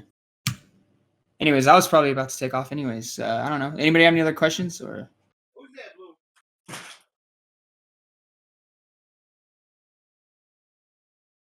Lootz got to get his pirate pistol. Right. Yes. So if you launch your website, so it's basically going to be the same type of idea, right? So you can access the website by accessing your own node because it's just a registered name on the Quartal chain, right? Any browser can access it, yes, if they access it through a Quartal node set up as a proxy. So basically, you're proxying to another network. So it's almost the same thing as if you wanted to access a node hosted on Tor, right? You have to have an onion proxy. It's the same idea. You have to have a Quartal node set up as a proxy in order to access it from any browser. But yes, that's totally doable. So if you put up your website on Quartal, then you could just set up a node and put a normal domain on it and proxy it through Quartal, and it can be accessed that way. So let me show you. Hold on, I can demonstrate this because our data network is actually already running on the development side. So give me 1 second. I'll show you what I'm talking about. I'm back, man. Welcome back. But they were dropping off the laundry. My dog. I don't know why this late at night, but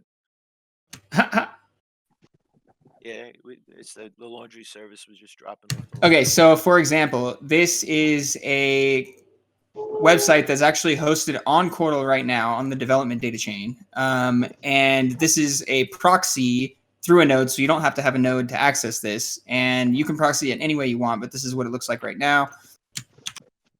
So this is the Quartal website hosted on top of the development data chain right now. So you see that /site/Quartal demo. That Quartal demo is a registered name on the Quartal development chain. So yeah, so the same idea is going to apply when we launch this publicly. The registered name will be what you access to access the site. And the registered name will also be what you follow to follow the creator of that data, and then your node will become a peer for that data if you follow it, right? So if you follow a creator of a website, you become a peer for their data as well. Same idea when you access that website as a Chordal node. So everyone, when we launch version 3.0, which will be done the same way version 2.1 was today, an auto update, which is another thing that a lot of blockchains do not have. We have a group signed transaction that controls automatic updates of the entire network. So today we just launched version 2.1, updated the entire network to version 2.1. The same way that we did that, we will update to version 3.0, and version 3.0 will then enable the data functionality. So to publish a website on Chordal, you literally will just point your computer to the location of that website and say publish, and it will publish up to the Chordal network, and it will be secured on the Chordal blockchain. And that data will no longer be hackable, and anybody else who then views that website becomes a peer for it, just like they would as a torrent. So the subsequent views from that point become more quick. So you'll be able to access it from 5 peers, the next person will be able to access it from 15 peers, and so forth. So the more peers it has, the faster the data gets to you, the faster everything is, right? So it'll be the same exact idea as a torrent as far as that goes. But yeah, it's a pretty revolutionary system. It's a combination of a bunch of different concepts built in a really cool way and made easy to use with the UI. Yeah, guys, I really want you to shoot his ideas down. Yeah, please do. Stop agreeing with him. Tell me I'm doing something wrong. Yeah. Tell him why Chordal sucks. Yeah, the Chordal Core and the Chordal UI are used for any OS. So someone's asking me if it's used for the Pi 4. So, okay, the only difference between using it on the Pi 4 right now is that we don't have an ARM package. So what that means is that you have to actually build it from source. But we have scripts that'll do that for you. Or if you buy the device that's already configured, it's already set up. But I can give you all the scripts to do the building of the UI for you, and it's really simple. So, but yeah, so the only difference between ARM platform right now and all of the other ones is that we don't have like an installer for the UI right now. So you have to build the UI from source if you're dealing with ARM devices, Raspberry Pis, and so forth. Okay, so that's not, okay, so people always say it's like a pyramid. It's absolutely not a pyramid, okay? So the big difference is that the person who sponsors you doesn't get shit, okay? They sponsor you. All they're doing is allowing you to become a minter. It's just a gateway, right? All we're trying to do is limit the number of minting accounts that are created and make sure that those people who are getting minting accounts are people who are going to be benefiting the network, right? So we're just basically having a gateway of real people that can then sponsor other mentors into the system. Nobody gets more for sponsoring. You only get more for contributing your time, just like everybody else. So it's absolutely not a pyramid, and I hate when people say that because it's absolutely not a pyramid at all. Yeah, it's a fucking pyramid. Oh, yeah, okay, all right. Bitch slap, motherfucker.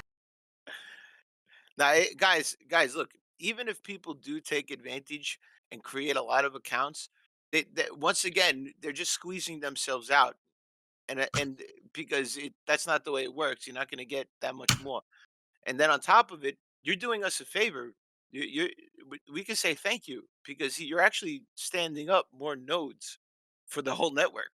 So it's going to work better, the network. So if you want to do that work of standing up more nodes, I mean, and you got that kind of patience because there's only a limit to how many people somebody could sponsor. So, you can't sponsor 50 people at the same time. That's not how it works. You only got a few. You can only sponsor, what, 5, I think? Yeah, you can only sponsor 5 at a time. So any level 5 mentor. So once you reach level 5, you can sponsor people too. So once you're level 5 and you've contributed enough time towards being a mentor and you get yourself to level 5, then you can create sponsorships too. You can only sponsor 5 at a time, and it doesn't matter, like, it's not like a specific set of time that you can do it. It's just if you have 5 out, that's the maximum. So you have to remove one to sponsor another one. So if the person gets to level 1, you remove it and then you can sponsor another one. So it's really slow anyway, but yeah, sponsoring yourself, it does not do you any good.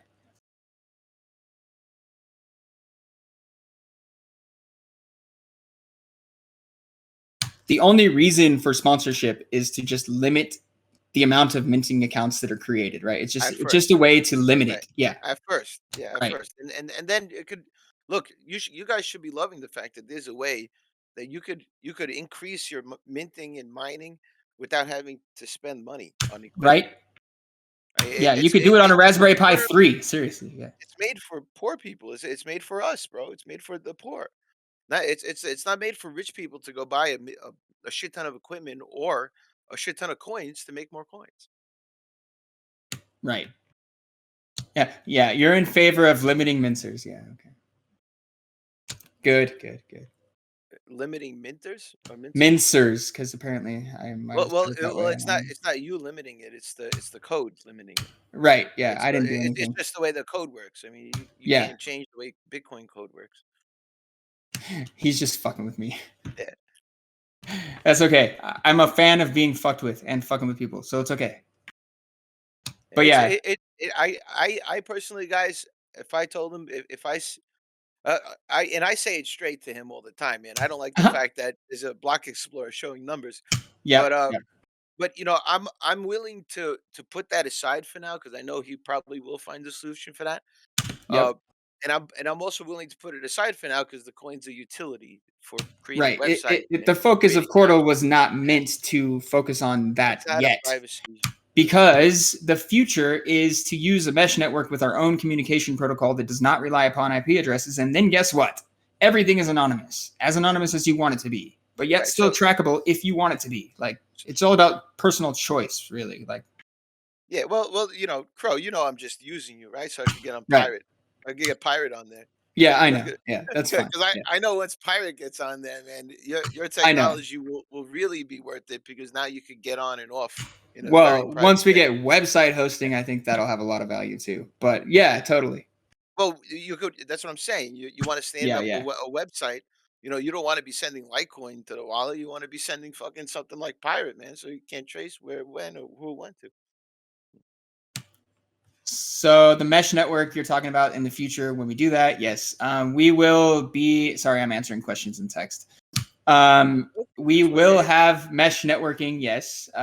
Long-range wireless communications of different types. We're not exactly sure which yet, and we will be developing our own communications protocol that will not rely upon IP addresses, right? So the mesh network will connect in a different way, not using IP addresses, so you will be completely anonymous when you connect in that fashion. But this is way down the line because we need more nodes first in relative distance between each other before Wi-Fi can even really work at all. Like, I don't think that's going to be a problem because there's other services out there like NYC Mesh guys. Right, and we can also build compatibility for other meshes. Right, totally. So I'm just not focused on the mesh networking side yet because right now the focus is the data network.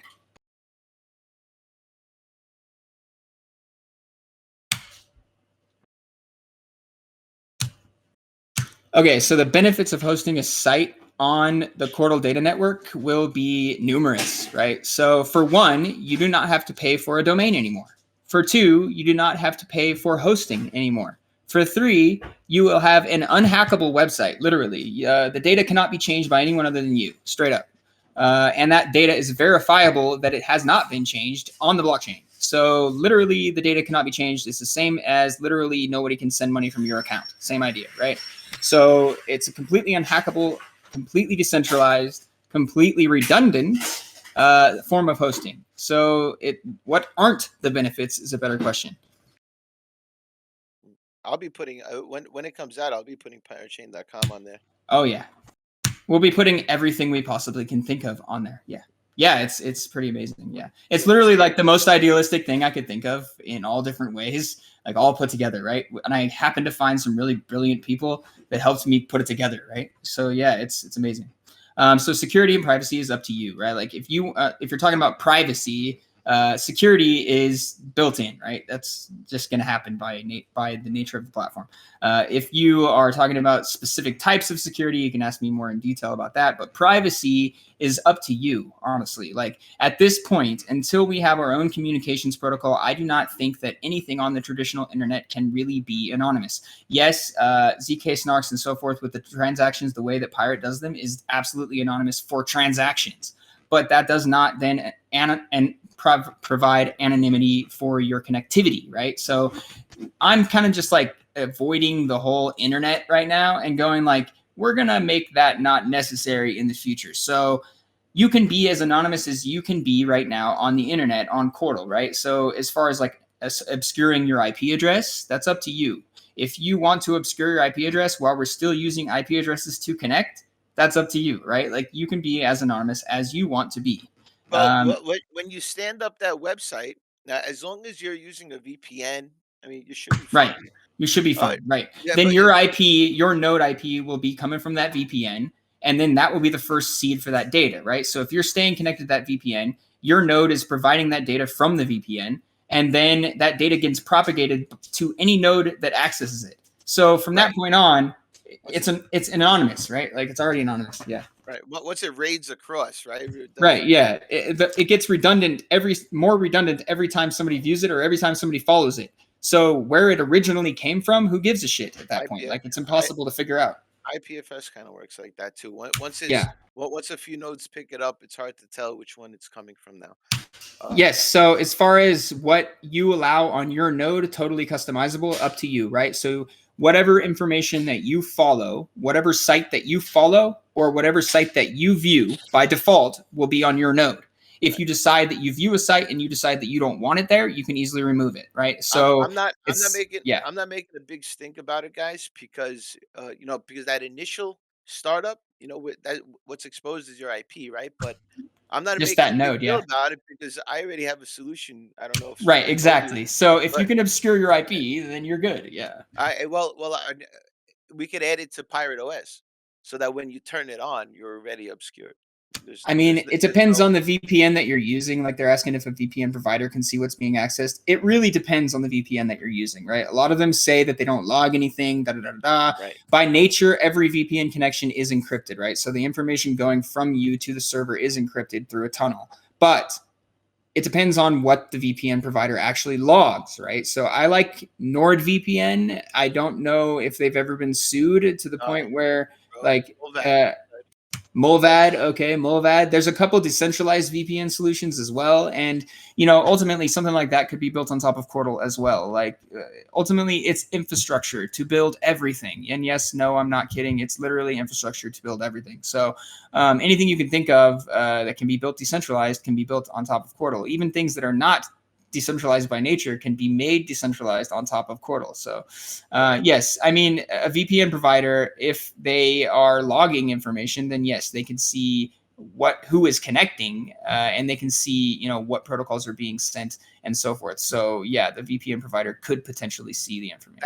That's why you use multiple VPNs, guys. Yes, using multiple VPNs, using Tor, and we actually do have support for Tor. So like you can run a Chordle node over the Tor network. It does work already. The other one I like to use is called Satoshi VPN, guys. And it's like standing up your own VPN. If you guys want to do it the right way, what you do is you buy a VPS and you create your own VPN server. I think it's called OpenVPN, something like that. And yeah, I run a bunch of VPN servers. Yeah. So he's talking about connections overseas too with the mesh. So we're still stuck on the mesh for some reason. We're not to the mesh yet, guys. We will be doing this, but it's not something we're focused on yet. So I can't answer all the specific questions regarding the mesh. However, the idea is we will be launching satellites for some types of connectivity over oceans and also using different types of longer range wireless communications for those types of things, right? So ultimately we will make it happen however it needs to happen. Helium, no. Okay, so the problem with Helium is they went privatized. Basically, the Helium protocol is no longer open source. They now force you to buy devices that they build. That makes their network no longer able to be compatible with us because we have to have everything completely open source. So Helium has screwed themselves. I liked their white paper. I really did. I was looking into it. I was like, wow, this is really cool. But then they didn't account for people being smart. Like everybody else doesn't account for people being smart. And I don't really get why they don't account for people being smart. But people figured out a way to trick their algorithm, which is the same thing that happened to Burst and the same thing that happened to many other algorithms, is that people learn how to trick them or how to run them faster on better devices or whatever, right? And it causes problems that they didn't foresee. This is what happened with Helium, and they have now responded by saying, okay, now only our nodes that we build can run this network, which makes it so that it is a useless network, in my opinion. So, yeah. We won't run the vulnerability that you guys found. Right. So we'll take over all the nodes. Right, exactly. Yeah. So it's like, okay, great. Now you guys are a private blockchain. Good job. Like, that's not what we're going for here. So yeah, we will have multiple different methods of establishing the mesh. We will not be rewarding people for establishing the mesh because there's no way to do that, as Helium has proven. We are rewarding you for running a node. We are not rewarding you for providing a mesh because that doesn't make sense and you can't really do that. Well, I've seen the future already, bro. Me too. You know, these mesh devices that are being built, right? If So imagine every car in the world had a mesh device inside of it. That's it. That's all we need. We need every car to add your little Cortector Raspberry Pi, you know, via the cigarette lighter or whatnot. And that's it. And if they're active running around, you know, you're in traffic, all the cars next to you got, you know, got some devices, maybe they're one or two. As long as you could connect to the other devices, you guys are connecting, you know, and there's a mesh right. Whether you're using a satellite or you're using a different type of wireless communication that goes longer distances or whatever, right? Like there's multiple different ways to actually make this happen. Which ultimate way we will use, I'm not entirely sure. But we will have connectivity via a mesh in the future. Right now, we're using the internet because guess what? That's what we have. So the internet is the way that we're using to connect now. As anonymous as you can be on the internet is as anonymous as you can be on providing your initial data seed to the data network. Now, once that data seed gets seeded out among thousands of other nodes, then who the hell knows where the first node was, right? Like, so at that point, who gives a shit, right? So ultimately, the anonymity is kind of almost built in, but not like in the way you guys are thinking. So it's like obscurity anonymity at first. And then when we have a mesh network and a new protocol that does not rely upon IP addresses, which are obviously tracked and identified and can be, you know, that kind of shit can be done, right? We need a new type of communication protocol that does not rely upon that. Once we have that, then... Does anybody want to actually come on stage and ask him questions? Yeah, sure. Raise your hands if you do, guys. We're going to start shutting this down. Crow, yes, continue answering questions, but it is getting late. And yeah, I know. I got to get going too. Dwindle. And I see numbers going down here, so people are getting tired. So let's we have an exciting show every week, guys. I hope so, at least. If not, you could just hear me rant. Did you want me to come back for the next one? The next one is a monthly meeting. So we're gonna Drake will be on next week, guys, with the actual pirate updates. You know, maybe we could figure out some details as far as the locking transactions go, and then you can figure out whether that's possible right now, or we can spur them into making Electrum network support. Dude, I've been spurring my whole life. All right, let's spur more. I can spur. I'm spurry. Well, I'm trying to find more talent to bring on. Talent is always good. If the devs are just too busy to even look into things, I mean, we just need more talent. And I'm hoping that other technologies out there, you know, come join us, right? I mean, guys, right? Like that's I'm not competing. Yeah, I bring on other coins here so that you learn from them. You know, we had PRCY coin, you know, a few weeks ago. We've had many different coins come into this. But calling Cordal a coin is kind of annoying because it's not a coin. Yeah. I mean, but you see what I'm saying? Yes, it's not. You know, if you have an issue, if you're a pirate and you got an issue with me bringing people on my show, you know, you need to check yourself. I mean, the only way the future is going to be built, guys, is collaboratively. Like, if we're all just arguing amongst each other about, like, oh, this privacy coin is better than this privacy coin or whatever else, like, why don't we all just work together and build things better for everyone? Talk to them, right? Talk to them, meet them, get to know them. Exactly. Thank you. And then you'll see the mindsets. Like, there's a lot of people I stay away from, just because I know that they're not on the same page as me. You know, and right? I probably, you know, and if that's the type of person in charge of that technology, I feel bad for the technology. Right. I mean, you can't really be in charge of something that's open source anyway, right? Like most of the development that's going on Cordal right now is from developers who came into the community and then became part of the development team, quote unquote team. I always say team in quotes because we don't really have a team. It is the community. It's a community developed project. A lot of devs. The first Pirate OS was built by a community member, right? That I found here in my weekly meetings. So. Exactly. Hey Arthur, what's up, man?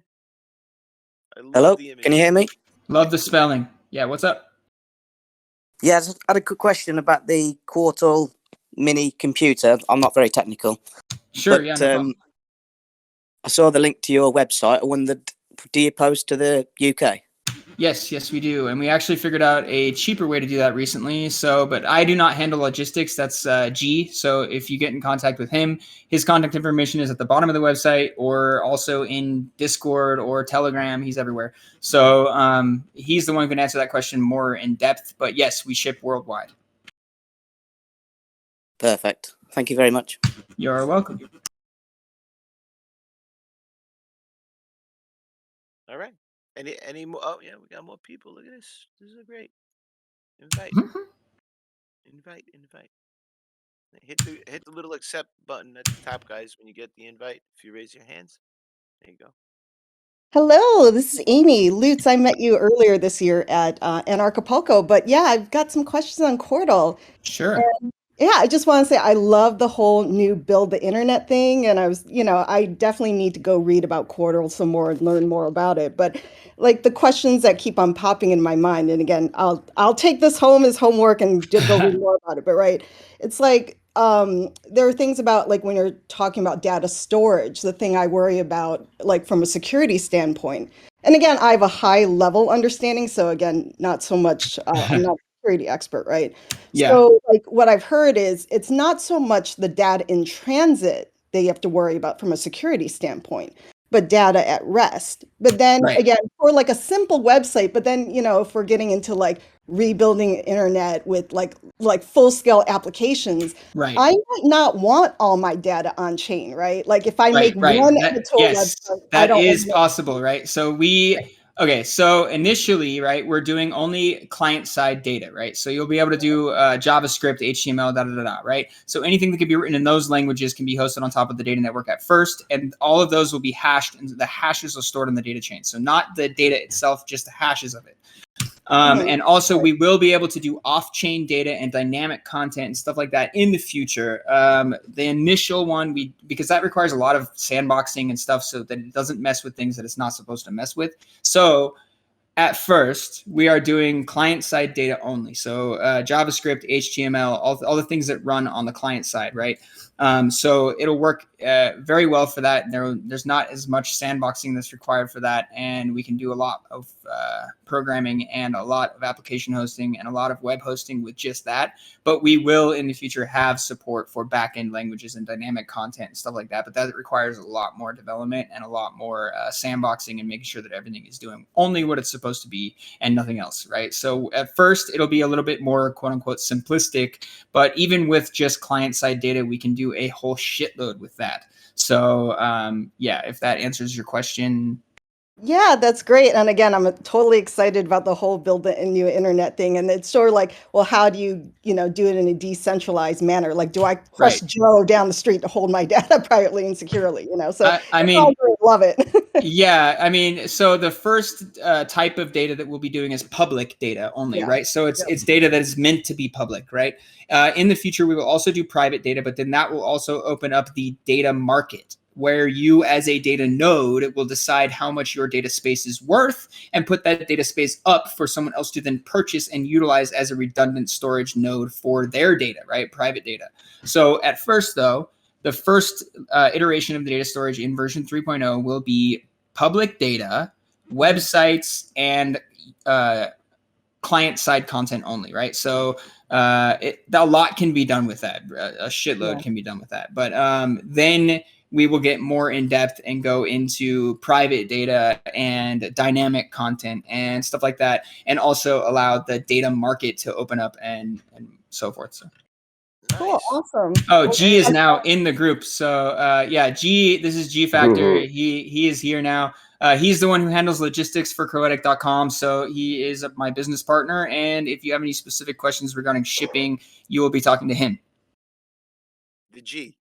What's up, everybody? Hey, Jason, can you elaborate? Because my understanding was with 3.0, we're limited to static websites, not dynamic.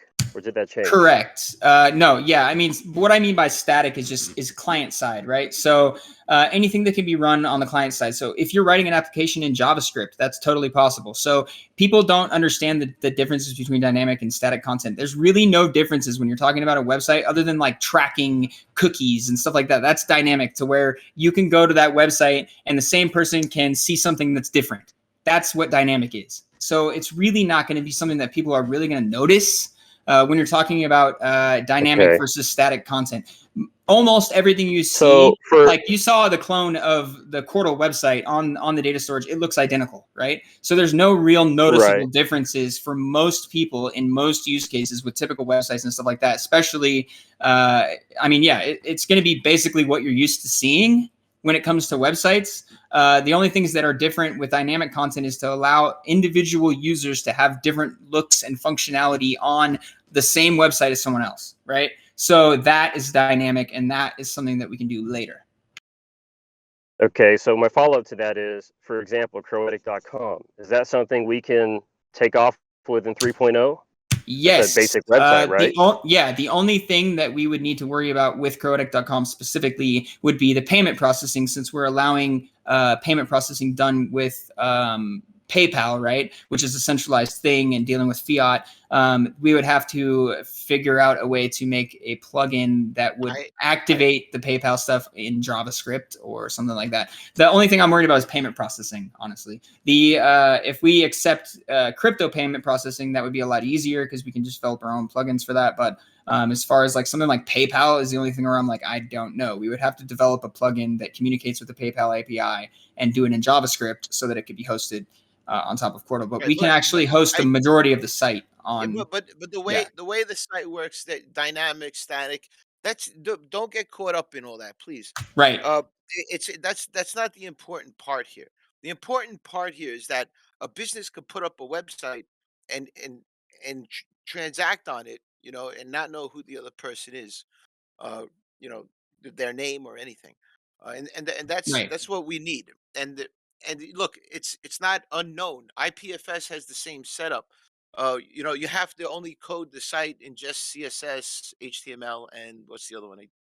I'm not sure if they even take PHP. No, PHP is backend. PHP is a server-side language. So JavaScript, HTML, CSS.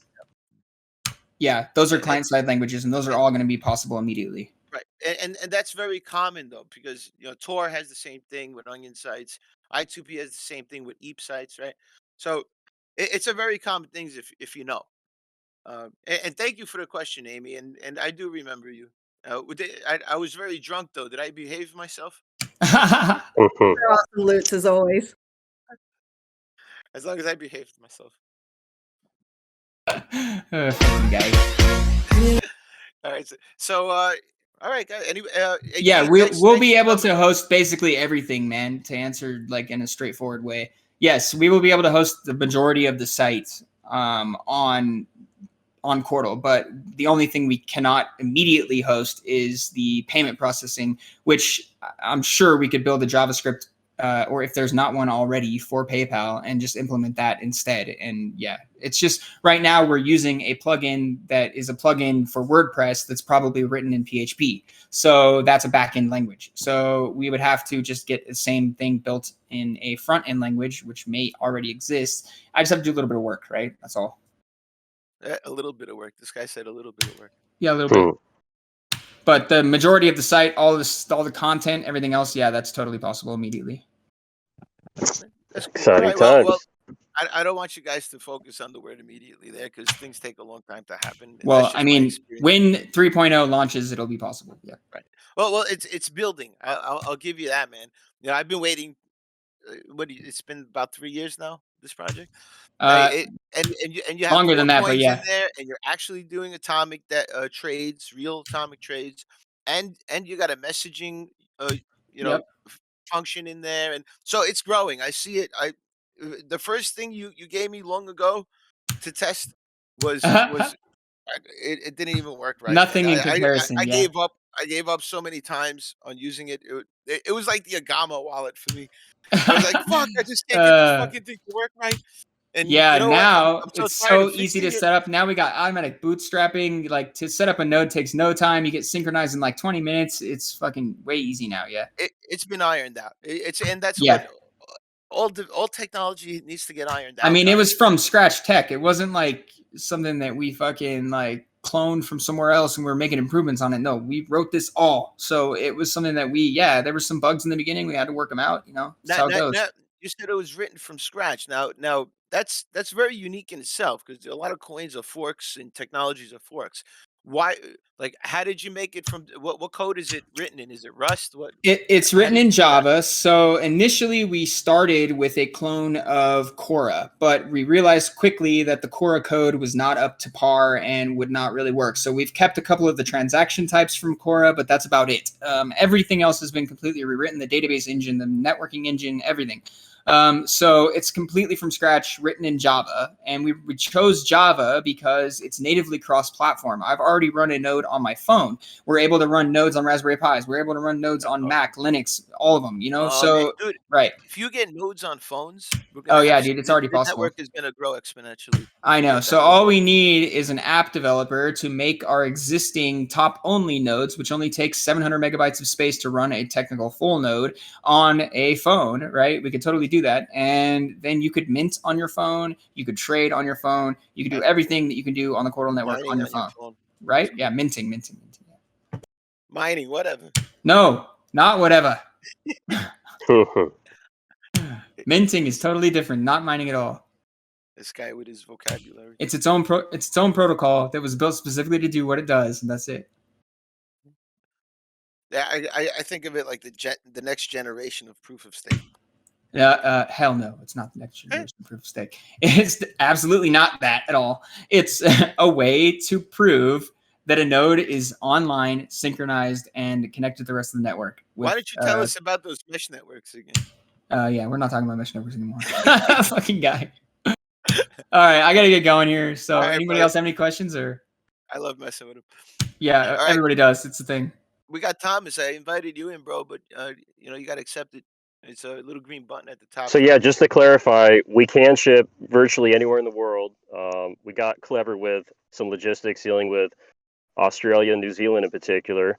But I'm sure Jason covered this. I missed some parts of this, but there's nothing proprietary, right? So all the help guides and even for the 3D files for 3D printing, everything's on our wiki. So, you can build your own or you can buy one through us. We can ship anywhere in the world. If you have any questions, jump in our Discord or Telegram, and we're happy to help you. I brought in Thomas Freeman. Yes, I like him. And this guy's gonna blow you out of the water. He's gonna tell you why you're. I already know him. I talked to him. Yeah, I like him.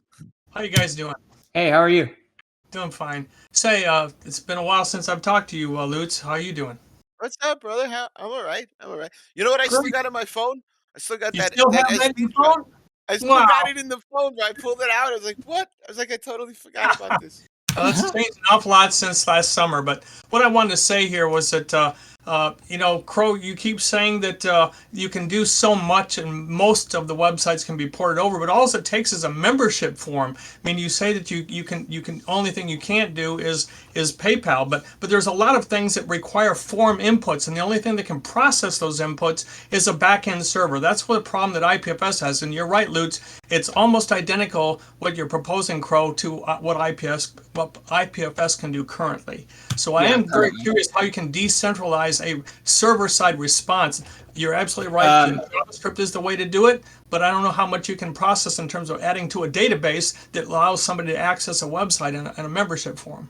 Well, I mean, there's no database there because the database is already there. The blockchain, right? Yeah. So we don't have to worry about the database portion because that's the user accounts and all that stuff is already taken care of with the Cordal account, right? Well, sure, you do have that, but it's not interactive. It takes a whole minute before you would ever get a response to say, "Okay, we found you in the database." So now, I mean, kind of yes and no, but I mean, with QChat, see, we use a pending transaction, right? So it's instant, right? We can do similar things like that. And also look at this post here. Hold on a second. I'm trying to find it. That's why I brought him on. I knew Tom was going to blow you out the water, bro. Yeah, no, he does. Yeah, he always does. He's got good questions. I want to hear I want to hear people turn this down. Okay, so the link here at the bottom, look at the notes from Cal, because Cal's the actual developer. I'm not the developer. I know a lot about it, but I'm not actually the guy doing the code, right? So that would be Cal. Talk to Cal or read this post here. What he says in his notes at the bottom here will explain like what he's thinking as far as a decentralized LAMP. You know what LAMP is, right? Yeah. Yeah. Yep. Yeah. So read those notes there, and that'll give you a general idea of what he's thinking as far as how that is going to work in the future. I'm not sure. Discord, I just see the. Here. I'll PM you the link. Yeah, that's cool. Is it Linux, Apache? Yeah, Linux, Apache, yeah, MySQL, and PHP, yeah. I feel like I was back in school for a minute. Like a full web server environment, right? Like, so basically we were eventually going to build a decentralized version of LAMP, essentially. Yeah, I've seen the notes from Cal that you just linked to me there, Crow. So I've absorbed, understand what he's written there, but I do think there's some issues with getting a lot of, because I do the same thing on IPFS. I have the same issues with IPFS, and how you actually do a lot. That's one of the reasons we can't port many people's sites over, because they say, well, how do I get people to join my site? My membership form doesn't work, and there's all kinds of things similar to that. Like, so, I guess I would have to see what you're talking about as far as a membership form. I have an idea for both of you. You know, every once in a while I get some good ideas. You guys ever heard of NeoCities?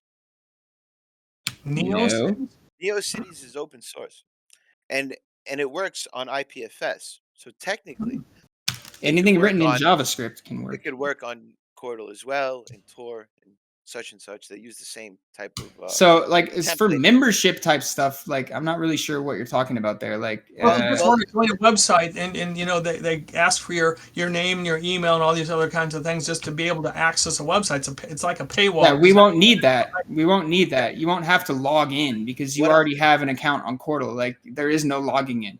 What I'm saying is use NeoCities to create templates for businesses, right? So have a template for a bookstore. Have a template already there for a bakery.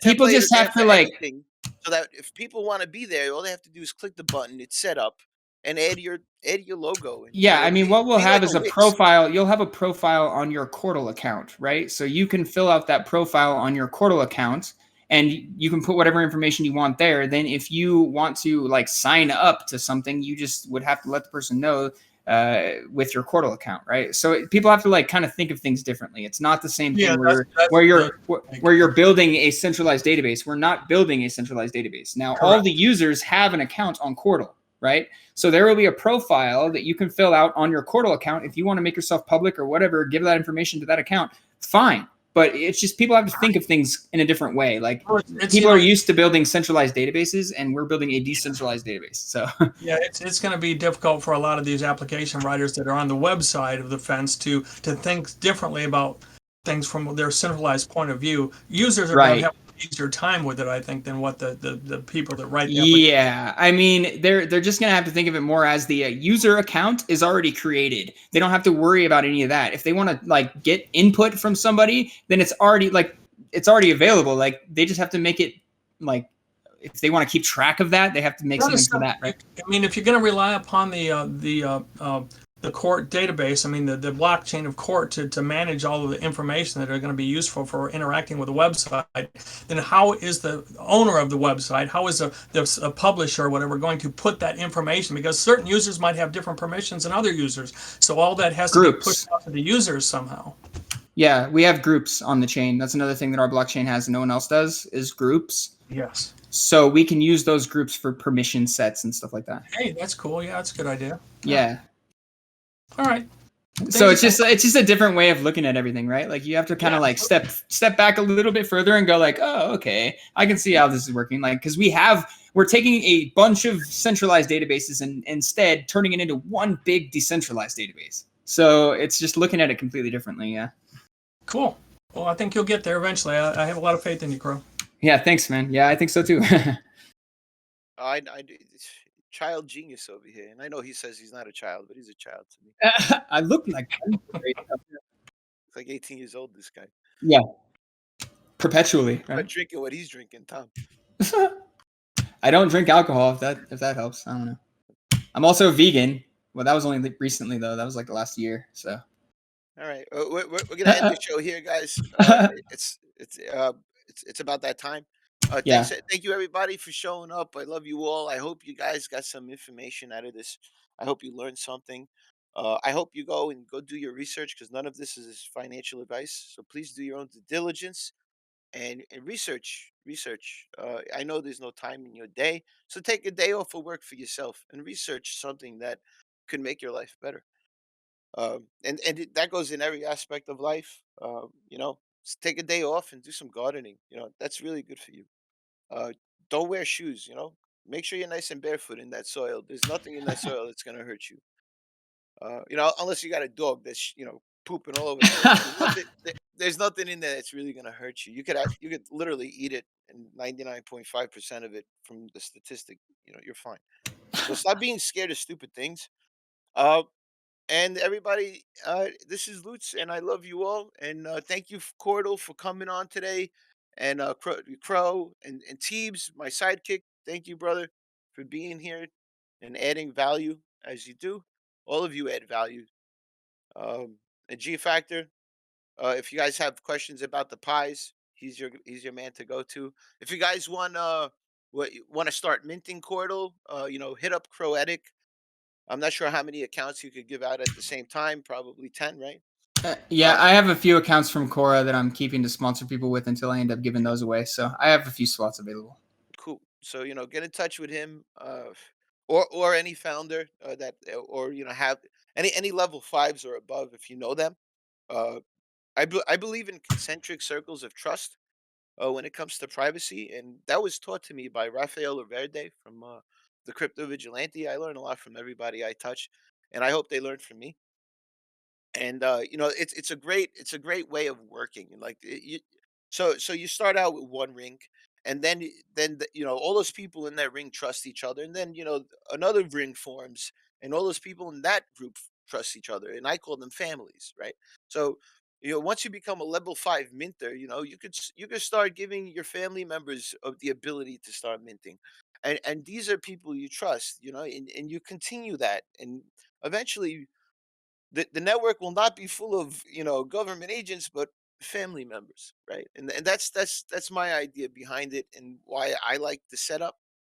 um it's trustless as well. Kroatic, that's what you told me a while ago. Is it all trustless, the Yes, setup? yes, it is. There you go. So that's something that people hate pirate for, but this one is also trustless. um all right, guys. Thank you for joining me today. I love you all. Next week, you got Drake coming on, guys, and he's going to give you the updates in Pirate for you investors that love love money more than life. Uh, Go and get those updates. Learn about whatever's going on over there. And a week after, we'll have somebody else here for you. And if you guys have projects that you feel have value and you want to bring them to my attention, go ahead. I'll check them out. I'll be a voyeur in their Discord for a little while. That's what I usually do, and I see what's going on after looking at the tech if I feel it's okay. All right, guys. So you bring it to my attention. I'm more than happy to have anybody on this show, and I want to be friends with all you guys. All right, because that's how doors are open, and that's how we beat them. That's how we're gonna beat them. They don't want us to get Yep. along, because if we get along, we're gonna go up against them. And so they want us fighting with each other, and just you got to be aware that that's happening. All right, guys. I love you all. Thanks, guys, for joining me. This is Lootz signing out.